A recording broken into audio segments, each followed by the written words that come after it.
live from the world-famous University of Louisville College of Business Studios here in the heart of both victorious and basketball-ready Louisville, Kentucky.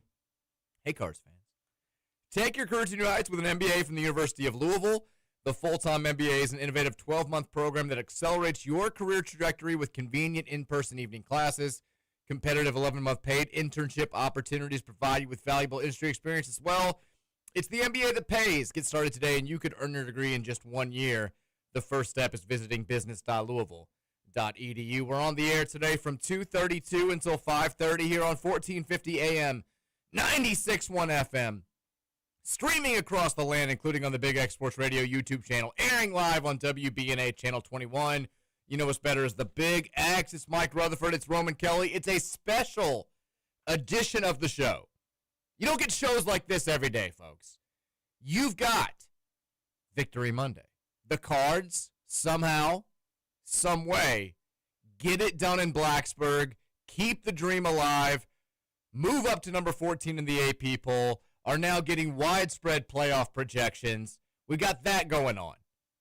We've got the dawn of a new era of U of L men's basketball, the return of really normal seasons, not just, hey, we're not talking about scandals and who the next coach is going to be and whether we make the NCAA tournament, but back to talking about the pursuit of championships and the standard 5-month journey that we've all grown so accustomed to over the years, but have been removed from for the better part of the last decade. That's back. We got crazy stuff happening in the world. A Louisville boy is the hero of the World Series. Halloween went down on Friday. We flipped the screen. We got Christmas on the big screen. Had to turn it off because I'm not ready for the Christmas ambiance. Had to flip it over because we got live college basketball happening right now. Omaha and Murray State in the Field of 68 marathon. It's all happening. This feels like one of those crazy, weather events, a crazy eclipse that they say happens once every 165 years, but somehow also happens twice every year. This is one of those types of shows. Worlds colliding. Not enough time to talk about it. Football, basketball. Jay Alter, who's on the call for tonight's game, is going to join us at 3:30 as well. Big, big, big show, and of course you're going to be a part of it on the Game Day Men's Health text line. Text in your thoughts, your questions, your comments, your concerns, your whatever, to 502-414-1450. We will take them throughout the course of today's show. Before we get into any of the many, many things we have to discuss, we say hi to our guy, Roman Kelly, producing the absolute hell out of the show as always. Roman, how are you? I'm great, Mike. I'm feeling good. Should be feeling good. I'm excited about this game tonight. I'll be in there. I'll be in there with a ticket as well. I'll have the media pass, but got a ticket for Ollie and I. Shout out. A friend of mine gave me a ticket. Ooh, shout out, friend. And Louisville football got the win, moved up in the rankings, and I'm just feeling really good about both of these teams. I'm excited to talk to them, talk to you about both of them. But it's just that feeling. It's that feeling I've tried to describe. There's not even a good way to describe it because it's obviously not the same impact as like Christmas Day with your family in the morning. But when you've been waiting and waiting and waiting for something that you're looking forward to, and it's the day of, it just feels great. It's a great day. It is a great day. I mean, it's. I don't know how if you're a red and black, red and white, whatever our school colors are, fanatic. If you bleed red and black, white, and black. If you bleed red and black, I don't know how you're anything other than over the moon right now. I know things aren't perfect. Things are never perfect. The football team's play has not been perfect. We'll talk about it. The basketball team is not back to being like preseason number 1 or number 2. That's okay. Things are great.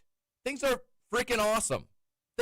We have a 7-1 football team that is right in the thick of the college football playoff race as we get ready for the first CFP rankings tomorrow night.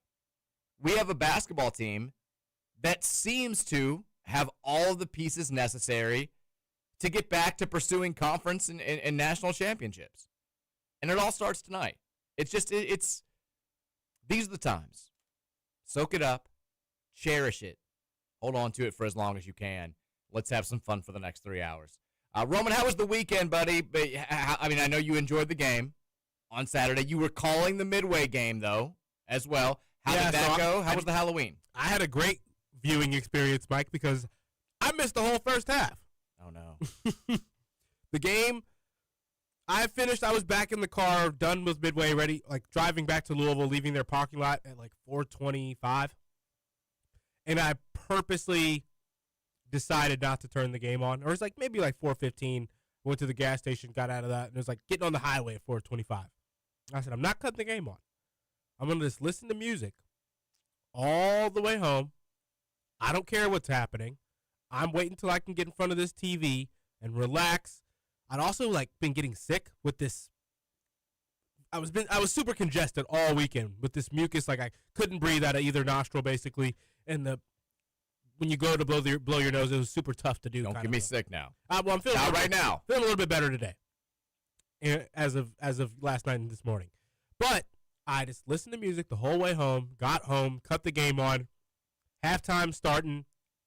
I liked most of what I saw there. Not right out of the gates out of halftime. It wasn't immediately all perfect, but we got our heads on straight, it seemed like, in the second half based on the numbers and what the commentators were saying in the first half. I also hadn't got on X at all and seen any of the fan talk because I was like, I've got a chance to get half of the full experience here. I'm going to wait to do all that stuff till I'm watching the game. And they put it all together there in the second half. Shutout offense, not really getting as many points on the board as you would like to with the many times they got the ball, but ultimately doing everything they need to do to get a lead in that game and get the win. Well, hold on. So you're saying you knew what was going on in the first half and you were okay with it? Well, I mean, you were the only person that seemed to be that calm after the first half where we're trailing 16-7. It's Kyron Drones. I knew that whatever was happening in the first half, if it was our defense that wasn't figuring something out, I knew that was going to change, right? And I kind of saw what the group chat was saying, but I wasn't really looking too much because I went from calling a game to driving. And how'd Midway do, by the way? They did. I mean, this was like a really evenly matched team. They were down the entire game pretty much, came all the way back at the end and got the win. Good. All right, good. 2-0 now with you on the call. Yeah. Boom. So that was fun. It was interesting, if you were wondering. By myself on the call. Started off kind of rough. I felt like not necessarily messing up, just have a pretty good call on the play, and then like mentally I would stop talking and say, okay, what do I say now? Like, did you cuss? No, didn't cuss. That's pretty much all you did. Didn't mess up any players' names. That's good. I think I got a couple penalty calls wrong, but job done. It's okay. Well done. I improved throughout the broadcast, which that was my goal. That's what I did. That's what it felt like I did. And yeah, we're on the path now, Mike. But overall, I liked what I saw in the second half. So we're going back and rewatching the first half. It was bad. It was really bad. And then Miller wasn't really great in the second half. It just felt like we got the plays, the key plays we needed them. When we needed them, we got them. So that was most important in the second half. It's a quick synopsis. It was on my viewing experience. Sure. It was a much calmer experience than the one that I had. We had a solid week. Halloween was great. It feels like Halloween was now like 2.5 weeks ago because you have Halloween on Friday. And then, Halloween doesn't linger like Christmas. Once it's over, people are done. They've moved on. Except for my son, who was watching Halloween shows and listening to Halloween music as I left the house today after losing his bleep when I had to take the Halloween decorations down yesterday. If you saw the videos, enjoy. But he was not happy. Just real quick. He was like, he'd been given some Rudolph Christmas stickers. Or found some Rudolph Christmas stickers and was in a good mood and was playing with them while I'm watching the Lions lose to the Vikings. And so I thought, this is the perfect time. He's moved on. He's good. I was like, hey, all right, buddy. I was like, do you want to help me take down the decorations? Because he helped me put them back up. The look on his face, he gets a little like pouty lip, starts shaking a little bit, and then just tears just streaming down. Poor guy. He's our sensitive little boy. He's very, very sweet kid. He loves his decorations. And he was super pissed off to see them come down yesterday. But he had a great Halloween. Friday night was fantastic. The weather was good. Everything went very well. And then Saturday, Cards win. Everything went very well. Sunday, made it up. My daughter cheered at the Toy Bowl game, which was a lot of fun to go back and relive some vintage childhood memories there. Saw a lot of people I knew. That was a lot of fun. Lions losing was not fun. But now we're here on Monday. And there's so much going on in the world. We'll talk about basketball. Like I said, Jay Alter, who's on the call tonight on the ACC Network, he's going to join us at 3:30. We'll talk a little bit about Louisville, South Carolina State, more probably about the season at large, just because I don't expect, famous last words, but I don't expect tonight's game to be, it should be the second worst team you play this season. Shout out to NJIT guy. I think they've got, the Highlanders have the Bulldogs beat in that department. But this should be, like last year against Moorhead, a nice kind of easy first step into the season. We'll talk about it, but we do need to start with football just because it's football. We've now played 2/3 of the season. And every preseason dream that you had, against all odds based on the way that this team has performed, is still out there. I mean, this is an amazing thing to be able to say, Roman. We have, national title, conference championship, making the play, like all that stuff could still theoretically happen for Louisville. Highly unlikely for some of those things, sir, but still it's on the table. And we're talking about a Louisville team that has played 8 games, and I would say the fan base has thought they've played well in 1, probably. Like, I don't know how this team wants us all dead. There's no doubt in my mind. They refuse to put teams away. They refuse to make it easy. They want it to be as dramatic and as stressful as possible every damn week. And I don't care, as long as at the end of it, we're all celebrating. I mean, like every Saturday, I feel like I go through every stage of every emotion. And then there's this like gigantic release at the end of it where I'm almost too tired to do anything else for the rest of the night. But I'm so happy that I can't sleep when the time comes for it. That's how Saturday was. And we come out and we score in 2 plays, Roman. Scored in 2 plays. Big Isaac Brown run. Greatest start as you can get. Perfect start. Haven't had a start like that pretty much all season long. I mean, we win the toss, which we keep losing tosses. We win the toss, we defer, we stop them really quickly, get the ball, 2 runs, boom, touchdown. And everybody's having the same thought at that point, which is like, all right, it's go time. Like this team, it's hitting its stride. Here we go. The crowd's taken out of it after they did Enter Sandman at the beginning of the game. Now let's roll. We get another stop. All right, let's put it on him. Let's go. And then, I think we can all admit it, everything changes. Miller Moss makes a terrible decision, makes a terrible throw, tries to go deep middle to Colin Lacey, I believe, had Trayshawn Hurry wide open underneath, and just doesn't throw him the football. I mean, it was the classic, he made up his mind where the ball was going before they broke the huddle. Forget about when the ball was snapped. He was locked into one wide receiver. He wasn't going to throw to anybody else, and the ball gets picked off. And from that point forward, the entire game changes. We give Virginia Tech a short field. They take advantage of it. They score. Our offense now with a suddenly rattled Miller Moss can't do anything. Isaac Brown, a little hobbled again. Yep. He's not doing much. The offensive line isn't creating the holes that they were early in the game. We have a special team snafu, just completely don't block a guy. David Chapeau takes 55 seconds to get the punt off. It gets blocked into the end zone for a safety. Old school Beamer ball is back. We get stopped again. They score again. It's 16-7. It felt like the season was unraveling. And I know you could say, well, we should all know better. And I hadn't given up at halftime. But this one did feel a little bit different than the Pitt game or the Virginia game, even though we ended up losing that game. We did come back from a large hole at halftime. It felt, I didn't think we were going to be able to come back. I thought we had a chance. But if you'd asked me, how much money do you feel confident in betting on Louisville right now, I'd be like, well, none. not at this point. And thankfully, Isaac Brown steps up. Miller Moss, not great still in the second half, but did make a couple of big-time throws, including the touchdown strike. Deep middle, he can be an okay passer. Up the sidelines, he's not hitting guys. Isaac Brown shows out. Keywan Brown, once again, proves to be arguably the biggest guy that we got to come back during the offseason.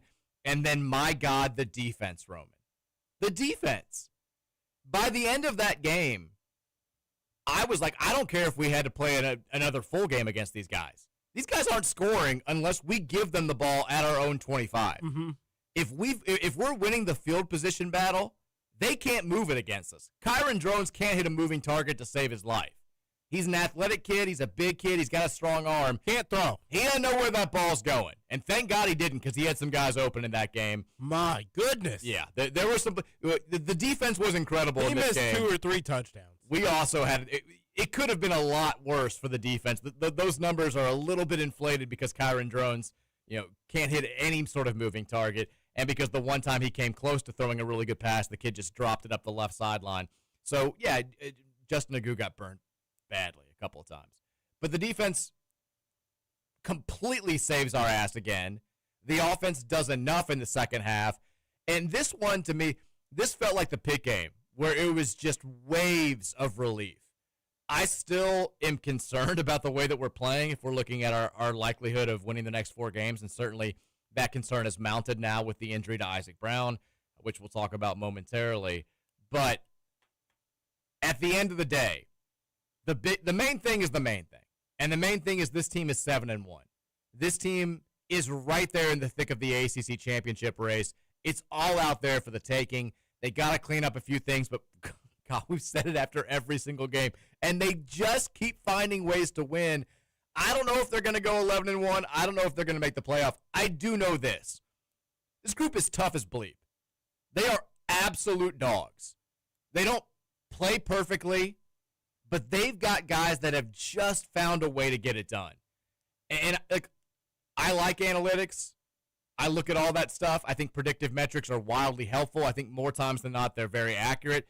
There are still things, even in this day and age, that you can't quantify.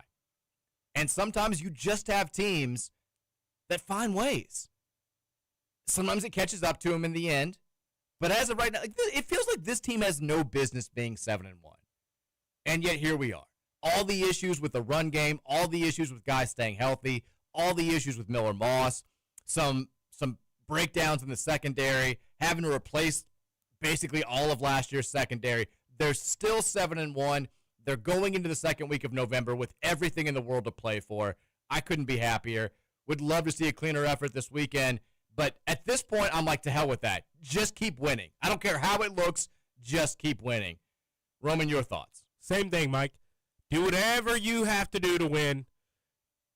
Keep letting Colin Lacey field these punts, because I keep kicking to him. If you, yeah, that's what I mean. Keep kicking it to him. I don't know when teams are going to learn. It felt like they learned a bit in the beginning of the season. They knew better for a bit, but now teams are just letting him have it, and you can't do that. And he's taking full advantage of it. I love to see it. He's definitely going to have the all-purpose yard lead, I believe, in the ACC when it's all said and done. You called that one too, by the way. I did. That was preseason prediction. And he's just electric to watch.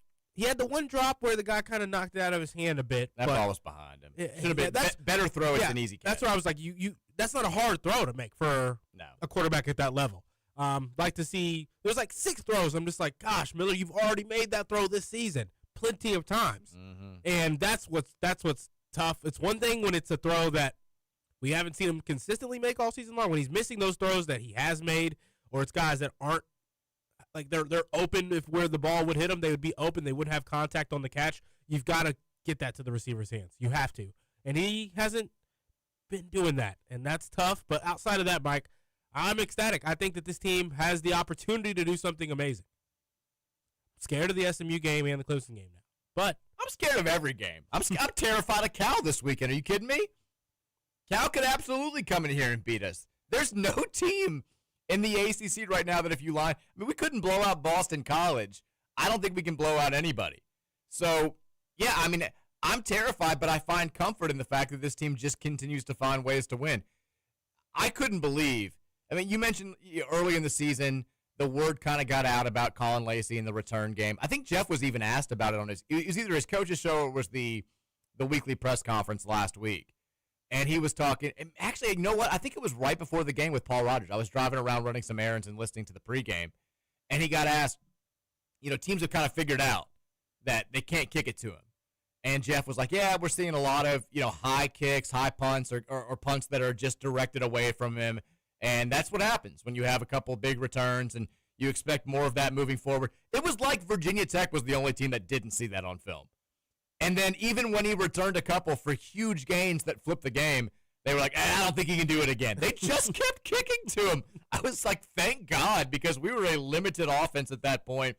And so we took You're giving up 25 yards every time you let him return, and you don't have guys just encircling him. He is an absolute weapon.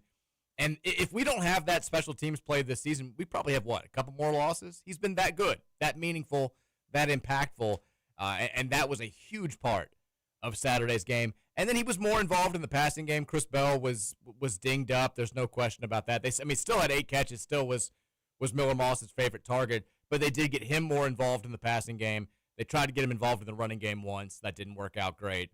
It's just, you look at these numbers, and you keep wondering how they keep doing it. We forced no turnovers in this game. We lost the turnover battle, which that's been the biggest key since Jeff Brom got here, is winning the turnover battle. We gave them 3 short fields in the first half. They capitalized with all 16 of their points there. But it's the defense. And in particular, it's the defense's ability to slow down the opposing team's running game. And it felt at times like Virginia Tech ran the ball more effectively against us than most teams have this season.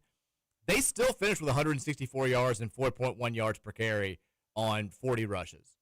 We haven't allowed anybody to rush for more than 200 yards against us in a game this season, which is a remarkable stat when you consider how run-heavy some of the teams that we've gone up against have been. They carried it. Drones, 14 carries for 85. The Hawkins kid, who was coming off of his best career game, 13 for 45. Stewart, 8 for 22. And once again, no carries for 20 yards or more. Virginia Tech had a grand total of 0 explosive plays in this game. And that's huge. Explosive plays and turnovers. If you lose the turnover battle, first of all, you have to lose it narrowly. And thankfully, it was just 1-0. You've got to win the explosive play battle. And we absolutely won the explosive play battle. Couple long runs by Isaac. Nice long run by Kewan. Nice long pass play to Colin Lacey. They had none of those. And that's the difference in the game. Explosive plays, turnovers. If you don't have one, you better dominate in the other department. And we did just that. I thought TJ Quinn, even though he got banged up in this game, was phenomenal at the middle linebacker position. He needed to be. TJ Capers and Caleb Perry, both very good. D'Angelo Hutchinson was everywhere like you expect him to be. Jabari Mack, once again, was very good. Had a great pass defend early in the game. It was just, Ron English, big, beautiful man. Could not love you anymore. Jeff Brom's patience. Other than the back-to-back-to-back-to-back-to-back screenplays to end the half there for him. When you know that's the only thing that offense can do successfully. That was frustrating. Come on, guys. That's the only thing that offense can do with the arm of drones successfully, and that was frustrating. And on the third one, come on. There was a part that was like, okay, we know what they're running, and they're still doing it effectively. I was super frustrated. I hit a lot. My stressed out activity during football games, I usually watch it outside, so I hit wiffle balls in the backyard with the golf club. I was like playing a full round in the backyard. I was like, I can't think. I spent the entire half. I was like, I'm not checking Twitter. I'm not checking, which we all need to learn. We all just need to put the phone down. If Cal, I've learned my lesson. I'm still tweeting. Like, I was upset with the Jeff Brom 4th down play call, and I said I think sneak the bleeping ball, which I stand by. We needed to sneak the bleeping ball, but if we get down 2 scores to Cal on Saturday, everybody better just shut the bleep up. You've got to say, all right, I'm not saying anything. Just wait till halfway through the third quarter to get your opinions out. You'll have plenty of time if we actually lose the game to have your thoughts heard out there. People, they're still going to be checking Twitter after a loss. But the amount of people who, every single week, I'm never going to be fooled again. This guy's, please, you get people like tweeting at Penn State, like, here you go, please take him. And then we go up, don't say stupid stuff early in the game, because this team, they got that dog in them. No lead is too much for this team, especially when they're going up against teams that aren't that good. So we've got that going for us. More football talk after the break. We'll touch on a little bit of basketball as well. Keep it locked right here. This is the Mike Rutherford Show. Victory Monday here on 1450 The Big X.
Mechanical, 1450 96.1 Big X Sports Radio. Reminder, John Burke and United Mechanical, Louisville's winning choice for industrial, commercial, HVAC, electrical, plumbing, and refrigeration services. Give them a call at 502-339-1133 or visit them online at UnitedMechanicalInc.com. Did you see it just now? I just saw this. Sebastian Telfair's hanging out with Diddy in prison. What? Yeah. TMZ got pictures of him hanging out. Look, if there's something horrible going on out there, I've been saying this for 20 plus years now. Everybody else finally just seems to be jumping on the bandwagon. It all goes back to Sebastian Telfair. It all goes back to Sebastian Telfair. Case in point. If he doesn't lead Louisville on in 2003, Louisville gets Rajon Rondo. Because they don't get Rondo, because Telfair once again led them on with no intention of playing basketball at Louisville. The Cards missed out on a point guard in that cycle. They have to reach for a point guard that they wouldn't have had to have reached for otherwise. That point guard, a young man from California by the name of Andre McGee. If Telfair just tells Rick Pitino straight up, I ain't playing college basketball, we never know the name Andre McGee. Never comes the program. Louisville's won 17 national titles in the 2 decades that have followed since. Rick Pitino's on the verge of retiring happily and healthily in the city of Louisville. Our lives are, we never go through the last decade that we did. And now he's just hanging out with Diddy. Just being best friends with Diddy. That's who he is. That's who this guy is. Linked with Diddy in prison. Just linked with Diddy. Just hanging out with Diddy. Just plotting the, yeah. I mean, anything else that's happening right now. Plotting what? Just They're plotting. Trying to get more wars going in the Middle East. I don't know. He's just doing whatever he wants to do. That's what Telfair does. Ruins the world. He's out to make us all miserable. This is who he is. I can picture them plotting. They're plotting. They're absolutely plotting. I can't tell you exactly what it is. What I can tell you, it's not good. There's no doubt about that. Get those two in a room together. It's disgusting. It's awful. It's horrible. Real quickly, we don't spend a lot of time on this because I know we have a million things to get to today. We do have to talk, at least for a minute, though. Arguably the greatest World Series of all time. Incredible. I don't care if you didn't like my wife watched Game 7. We started off, I was like, I can go watch this outside or I can go upstairs or whatever. And she's like, I'll pay halfway attention to. She's locked in by the end, although she almost fell asleep. Every game was incredibly dramatic. Game 7 had everything you could possibly hope for. And then the hero of one of the best World Series of all time, Louisville born and bred, Will Smith, former Cardinal, former KCD Bearcat, former St. Matthews Little League All-Star, home run in the top of the 11th to put the Dodgers ahead for good. I felt bad for our boy Trevor Kelsey and all the Blue Jays fans out there, but what a moment for Louisville, the city, the community, the U of L baseball program. I mean, you have a hit like that, doesn't matter what he does for the rest of his life. He's going to be remembered forever. That's pretty damn cool, Roman. Los Angeles legend now, for sure. Yeah. 3 of them things he's got, I believe, right? 2020, they won, right? He's got 3, yeah, back-to-back, and then he had the 2021 as well. But which, by the way, the stat that's out there, Will Smith's won the World Series each of the last 6 years, but it's been 3 different Will Smiths, which is kind of wild. But he's won 3 of them. He accounts for 3 of those titles. And now, yeah, all-time baseball legend, California sports hero, Louisville hero. Props to Will Smith, man. Yeah, for sure. Super cool, Mike. And getting his foot back down on that base. That also, yeah. That was the craziest moment of the game to me. Because we're watching it live. It took like the 5th or 6th angle they showed for me on TV to be like, oh, okay, he did get it back down. It was very, very close. And then it was one of those two where I was like, all right, I don't know if this goes into the decision making, but you can't have this World Series can't end on this. It can't end this way. If it's at all close enough that you can justify it, you've got to call him out. You cannot say that tie goes to the runner or whatever. Which I'm glad that they called him out in live time, because if it had been the other call, maybe you say we can't overturn that, because I think he was genuinely out. He got it, but he got him out. Even if it had been an inch closer, I'd have been like, you can't let this in. It would have been the most unsatisfying ending to that World Series possible. Yoshinobu Yamamoto, Mike. Hero. He is something else. Incredible. To be willing to go into the bullpen after literally playing the day before. Pitch of the day, yeah, incredible. Unreal. And then to get them the strikes they need. Just crazy. Can I say something real quick, though? Of course. I think his translator kind of choked on the big stage. Did you see him out there? He looked terrified. I didn't. They're interviewing him. I mean, you got to interview the MVP, even if he doesn't speak the language. So they're interviewing him afterwards, and he's giving Yamamoto the questions, and then when he's giving the answers in English, he's very flustered. He's fumbling over his words. He's not getting him. Like, you could tell it was like, all right, I didn't really plan to be on this stage. I get that this comes with a little bit of notoriety, but this is a little bit too much. I felt bad for him in the moment. I didn't see that. I saw Ohtani's at the table post-game conference situation that they do. Uh-huh. And I saw all the jokes because Ohtani's translator seems kind of great. He's able to show the enthusiasm in his English words. But when they say, all right, thank you, Ohtani says, thank you guys in perfect English to them. And it's just funny whenever you do hear them it's like, I want to say slip. They slip up. It's not slipping up. They practice that. But it's the Sammy Sosa thing. You put it in front of Congress, all of a sudden he can't speak English. Speaking it pretty well in front of everybody else after the World Series wins and all the home runs. All the tweets about Ohtani in the locker room right now talking mad bleeping perfect English. Sounds pretty good in that New Balance commercial. Yes. Sounds like English to me. But Ohtani, not Ohtani, Yoshinobu Yamamoto, he was the most impressive player for me in the World Series. That was the most jaw dropping. I felt like obviously the home runs while you're pitching when you're Ohtani are great, and then I feel like it's tough. Like, the World Series is so easy to do this. Vladdy was the best playoff performer consistently, and he's just not going to get talked about now. It's kind of sad for him. On top of losing, you don't get as much recognition for being basically the best player for this from start to finish in the playoffs. But he was impressive as well. Every time he comes to the plate, as a neutral, I'm like, I expect him to get this ball into play or to get on base. Not just him. I mean, the Ernie Clement sets a new postseason hits record. Yeah, Clement set the record. Yeah, and he just looks like an average guy out there. No offense, but and almost is the damn hero with the ball to center field that Pies has to trucks his own dude to make the catch. I mean, you forget about moments like that now because it ended with a home run and a close play at the plate and all this stuff. It was just a remarkable series. One thing I want to ask you, Mike. Okay, bases loaded in a walk-off situation. If you're a shortstop or second baseman, both teams were in that situation, and someone had to make a play. Right? Mm-hmm. Was it Miguel Rojas? Yeah, he made the play at second. Yeah, he made the play at second to first base that Will had to get the foot back down on. Also, ridiculous home run. Have you been in that situation before? Is it much more difficult? Does your brain, are you just locked in? If you get this ball, you got to go to home, or is it wait a minute, I got to go home? Have you ever been in that situation? I feel like watching it, I'm like, gosh, to have that instinct to know exactly where to go immediately when you're so muscle memory prone to go into first.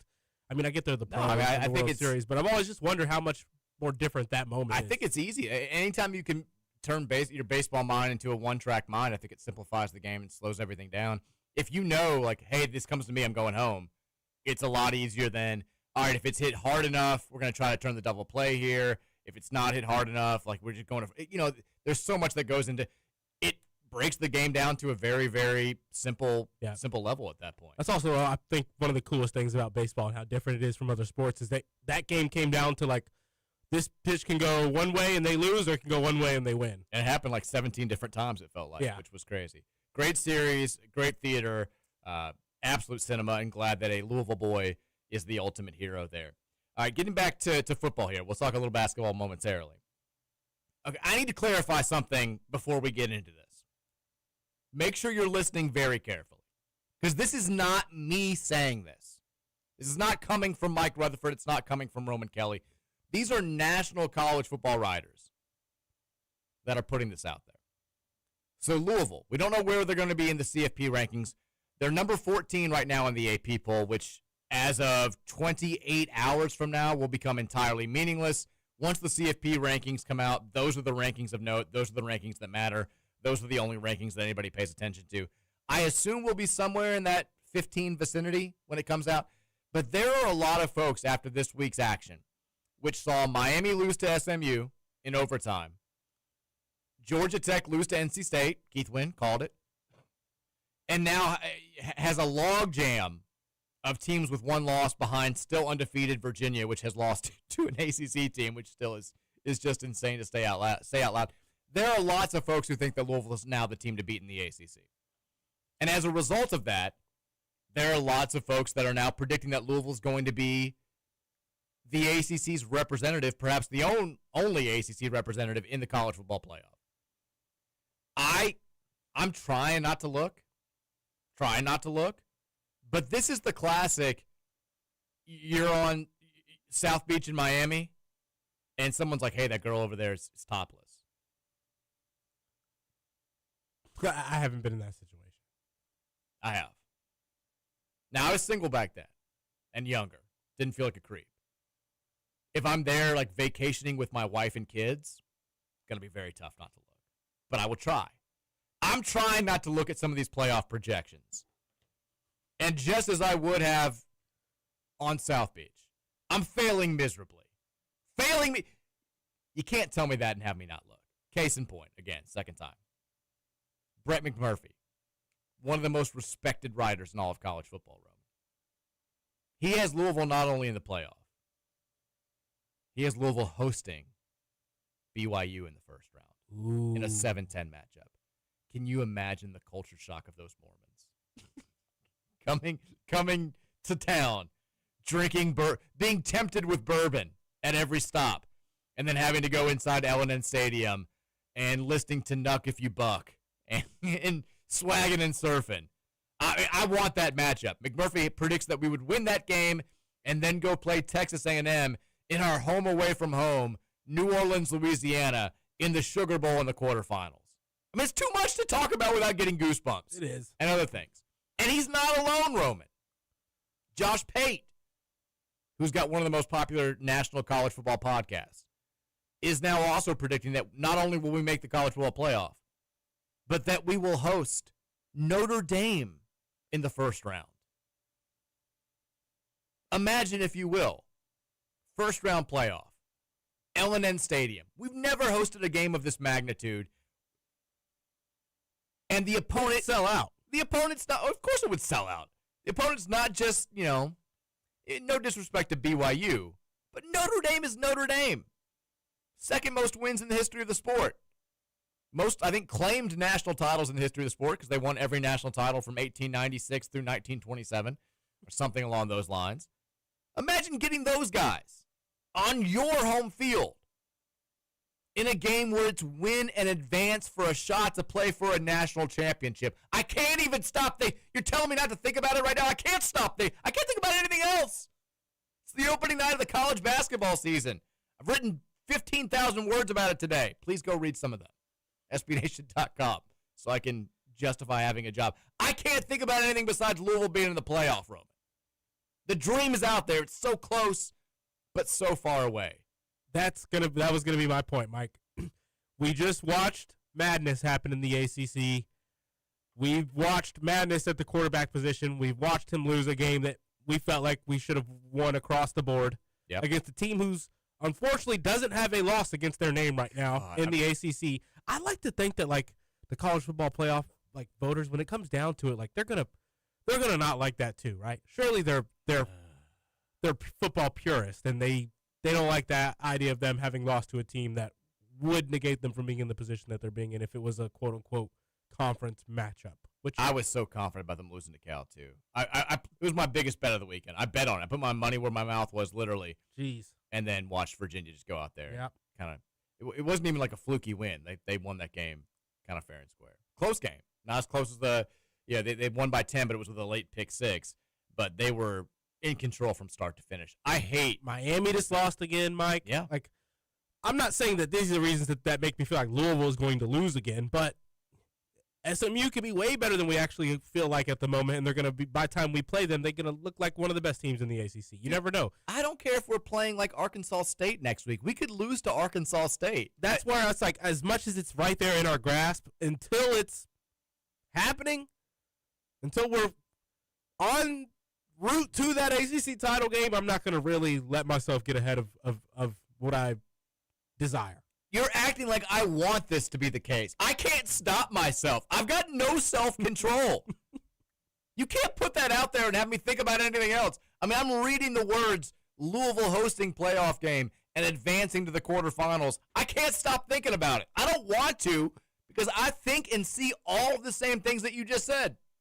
We were not overly impressive against Virginia Tech.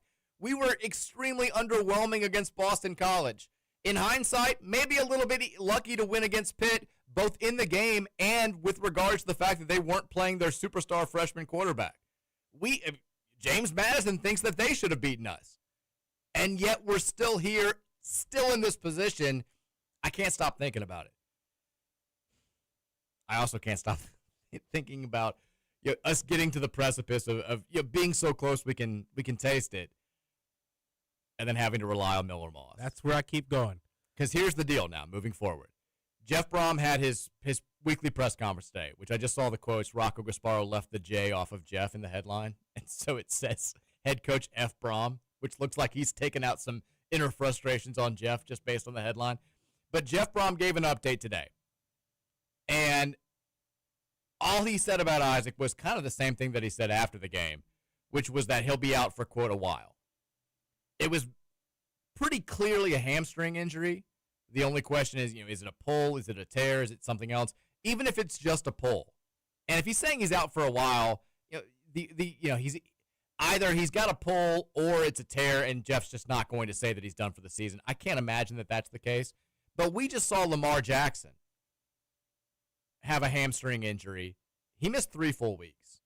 And that's a guy who's not, he relies on his legs a lot. But, you could play Lamar Jackson without him being 100% because he doesn't need to run every single play. He's a pretty good pocket passer as well. Isaac is just a running back and one that relies heavily on his ability to cut and make very, very aggressive motions in space. Put that hamstring to use. Yeah, that's it kind of feels like best case scenario, he's back for SMU and Kentucky. More likely scenario is he's back for just Kentucky or maybe for whatever comes after Kentucky. There's no chance we have him this weekend. We know that. I'd say there's very, very little chance that we have him for Clemson, and that puts you in a difficult spot. I know Clemson lost again this weekend. They still scored 45 points. Duke's defense is bad, but the Clemson offense is now going to come in here with a little bit of confidence. Cade Klubnik, who stinks, is going to be playing with a little bit more confidence. We're going to have to score against them a decent amount, I think, to win that game, and not having your biggest weapon is a huge blow. Now, the good news is they're hopeful Duke Watson is going to be back. He's saying that out loud. He said, Duke Watson, we're working to get him back. We're hopeful that he can play this week. We'll see how this week of practice goes. You've got Kewan Brown, but Kewan Brown can't do it by himself. He's a huge piece for this team, but he needs to be kind of that change of pace back, or that guy who has the fresh legs after a guy who's the workhorse has gotten a little tired. We need Duke Watson back to be able to survive these 2, 3, maybe 4 weeks without Isaac Brown. Because the alternative is you're right back to where you were at the end of September, the beginning of October, where you're asking Miller Moss to go out there and win games by throwing the ball 45, 50 times. And we saw how that went. Didn't go great. Is he capable? Maybe with the right game plan and the right help. But if it comes down to it, I don't think that anybody trusts him. We need Miller Moss playing the role that he's played the last couple of weeks, where he's throwing the ball 25, 30 times, and that's it. And it's simple throws. He's trying to get the ball to playmakers in space. That's where he's at his best. And even then, he's made a couple of decisions that have you holding your breath. So the no Isaac Brown, it's a major turd in the proverbial punch bowl. But I think we can survive it if Duke and Kewan can do enough on the ground game to make up for his absence. The defense keeps performing the way that it's been performing, and we can get a little bit more from Miller Moss. We also have to trust Jeff Brom to game plan around this. This is where he makes his money. This is where this is why you pay him the big bucks. Need Deuce getting those 2 yards there. We need that too. Also, just stop calling those plays because just sneak it on 4th and 1 or 3rd and 1. Take 2 shots. We don't need that at all. But not having Isaac Brown, Roman, can we survive these next few weeks without your biggest game breaker at running back? I think so. It'll be harder, though. It'll be tough. You need a fully healthy Keywan, and you need Duke Watson as healthy as he can be. And you're going to need those young cats that you've got lower on the depth chart, running back, to come in and be able to provide something for a couple plays if you need them, too. I'm kind of surprised we haven't seen any of Braxton Jennings at all this season. You know, maybe he's fumbling at practice. Maybe, yeah. I say that. You know, he's a walk-on, and look, he's played in one game, so at least one, maybe two. You can't be battled for that touchdown though in the one game he played in. I mean, you think if nothing else, you could use him for like short yardage. Maybe he doesn't have a good grasp of pass pro. We don't know what's going on behind the scenes, but I am surprised that he's not been back there. We've seen Colin Lacey used back there. Maybe we'll see more of that moving forward. But it does change things. There's no question about it. And Jeff was asked about specifically, you know, how it changes things, and he said, "Well, we go into each game different." That's my best Jeff Brom impression right there. We've been short at running back already multiple games this year. It definitely affects our thinking going into it. We're hopeful to be as healthy as we can with the ones that are available, but if not, we've got to have an alternate plan ready to go. Really, it's about who are our playmakers going to be and how we get the ball in their hands. How do we spread it around? You can't throw it every play. You can't run it every play, but you have to have some balance. We're still hopeful that Duke can be back this week, which I think would really help. Not having Isaac, things do happen like that all the time, and you've got to be able to overcome it. Very coach speaky. He's not going to go into details about what the plans are without Isaac, but clearly it changes things dramatically moving forward. By the way, if we're looking ahead in the ACC title race, only because this question has been asked a number of times already, and I haven't been able to answer it, here are the official 3 or more team tiebreakers for the ACC. So the first potential option is the combined head-to-head winning percentage among the teams tied if all the tied teams are common opponents. That's almost certainly not going to be the case because, you know, unless it's 3 teams that have all played each other, you can rule that out. It's probably not going to be 3, 4, 5, 6 teams that have all played each other. If all the tied teams are not common opponents, the second tiebreaker is the tied team that defeated each one of the other tied teams. That also probably not going to be the case. So you go to option 3, which is the win percentage against all common opponents. Louisville would probably be in good shape there. Option 4, win percentage against common opponents based on their order of finish and projecting through the common opponents based upon order of finish. I don't even know what that means. So hopefully we don't get that far. I can't imagine we would. Option 5 would be combined win percentage of conference opponents. If we get down there, I'm told we also fare well. The TLDR summary of this, because I don't fully understand it, obviously. From what I've been told, is if Louisville ends up in a 3, 4, 5-way tie, whatever, with the teams that they're currently matched up with, the Cards would be in pretty good shape. Virginia dropping down to potentially 7-1. I don't think that would hurt them. I think they'd still be one of the top 2 teams. We just need to focus on winning our games. Obviously, that was always going to be the focus anyway, but if you're trying to map out exactly how this would work, I'm told from people that are smarter than I am, we'll be in good shape if we get to 7-1, based on the results currently happening in the ACC. That's all we need to know. Just keep winning.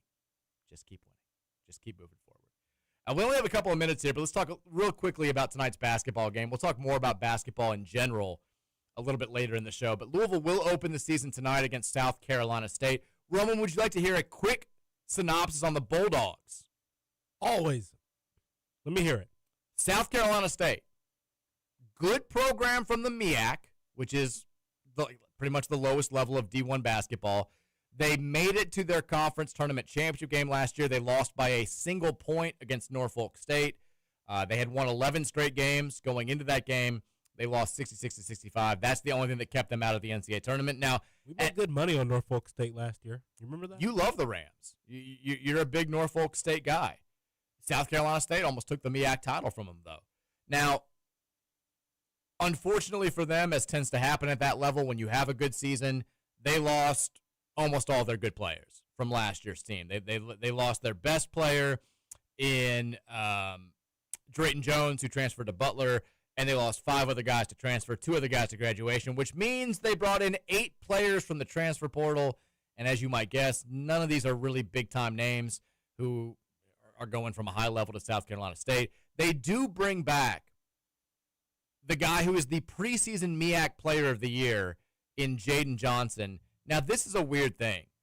So he was an all-freshman team player last year in the MEAC. He only averaged 4.9 points per game.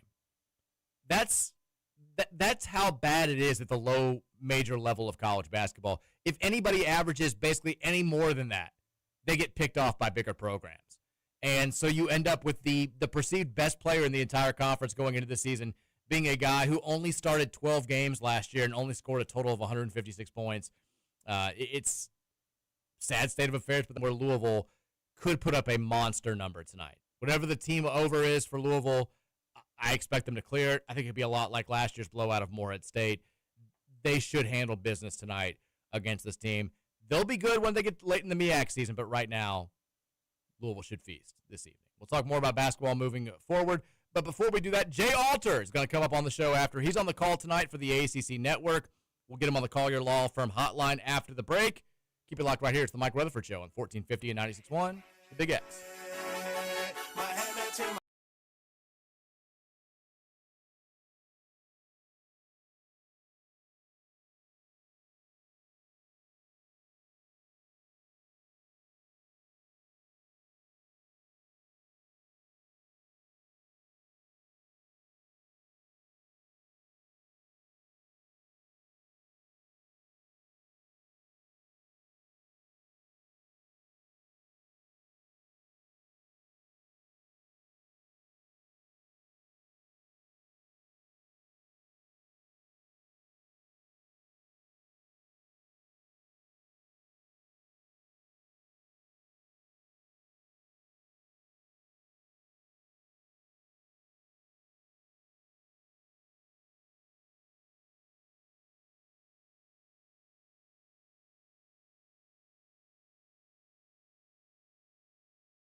Swag.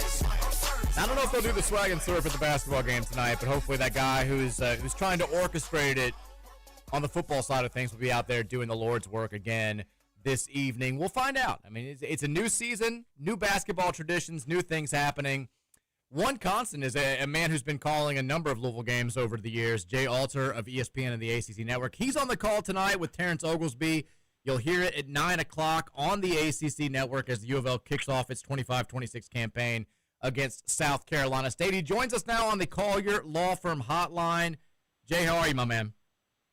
Mike, doing well. I'm happy that once again I can see Louisville on my schedule and look forward to it. There was, I don't need to tell you, there's a couple of years there you were like, gosh, what am I going to talk about while you guys were going through it in the Kenny Payne era? But happy that you guys are back where you guys belong when it comes to college hoops. Yeah, I mean, you saw the progression. You've seen this thing at a level that I don't think any of us believed it was capable of getting to. And then last year, you got to see it turn around. I feel like this year, the hope is for it to be even more normal for Louisville as they look to pursue championships of the highest order. But last year, going back really quickly, how refreshing was it for you, even someone who's objective, you're not affiliated with Louisville, to see the fan base kind of back and treating basketball the way that they're used to treating it?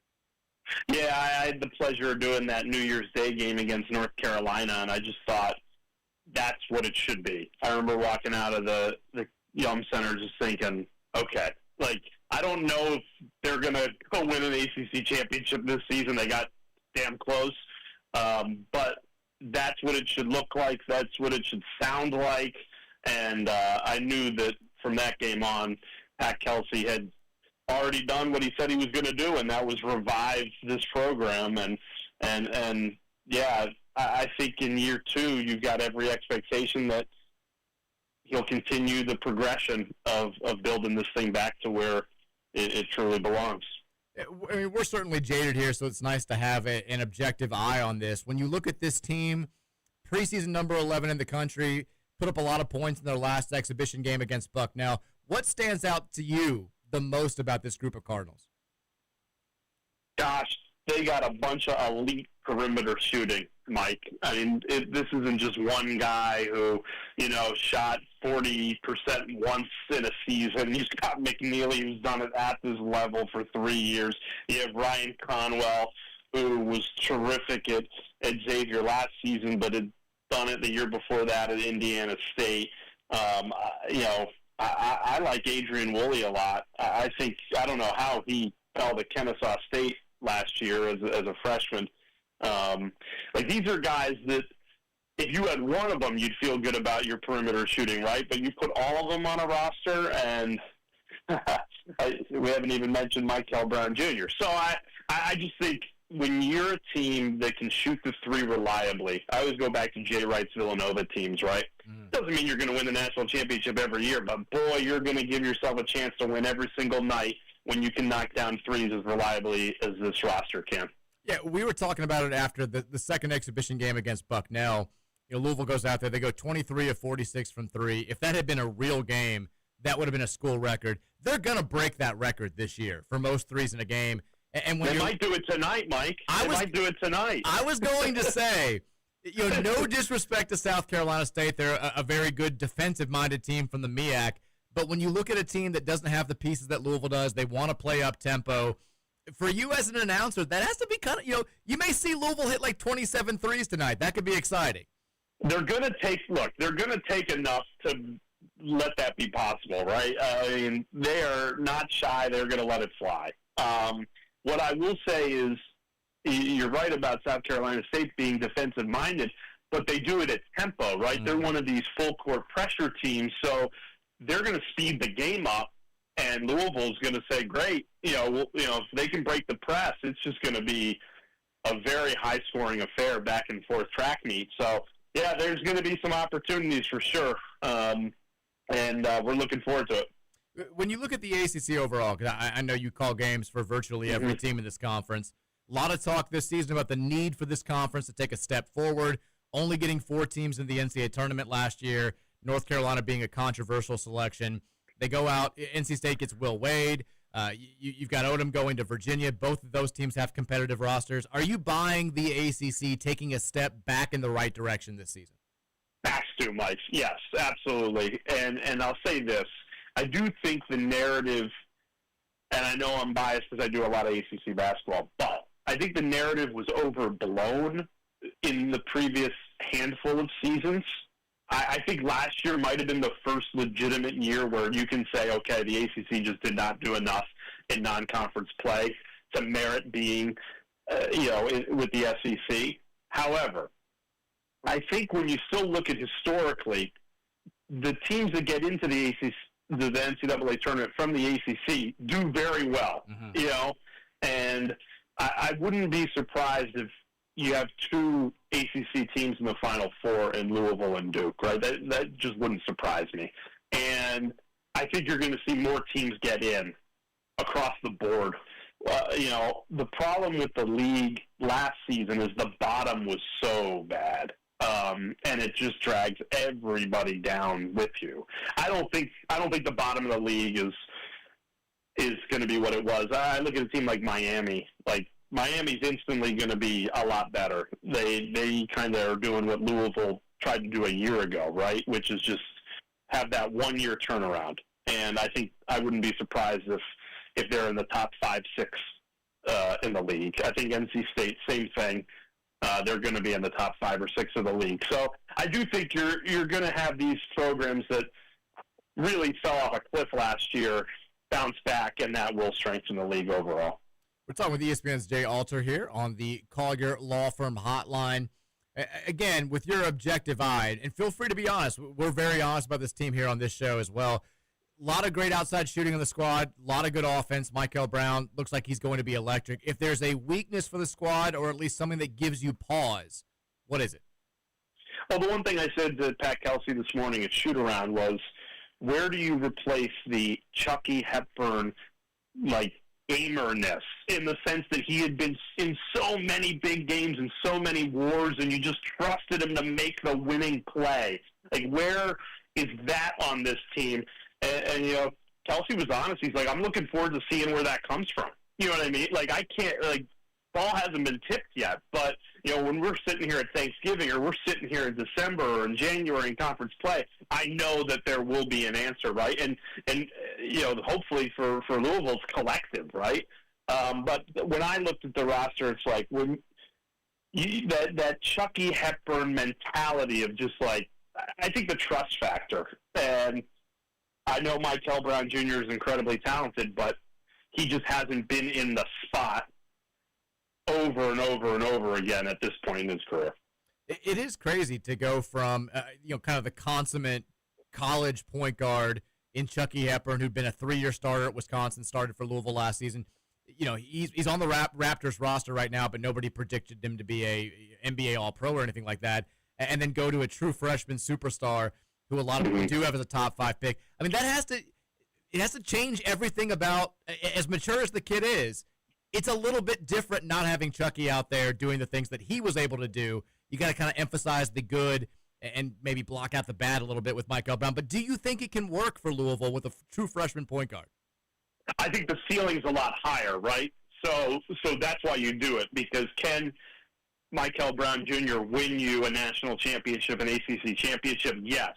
Was Chucky Hepburn going to win you a ton of games in the league, but probably fall just a tier short of going to a Final Four and winning an ACC championship? Yes. So I do think the ceiling is much higher with Michael Brown. I just thought you saw, maybe in that exhibition against Kansas, someone who was forcing it a little bit that you wouldn't have seen from a Chucky Hepburn. But I brought that up to Coach Kelsey, and he reminded me, and he's 1,000% right.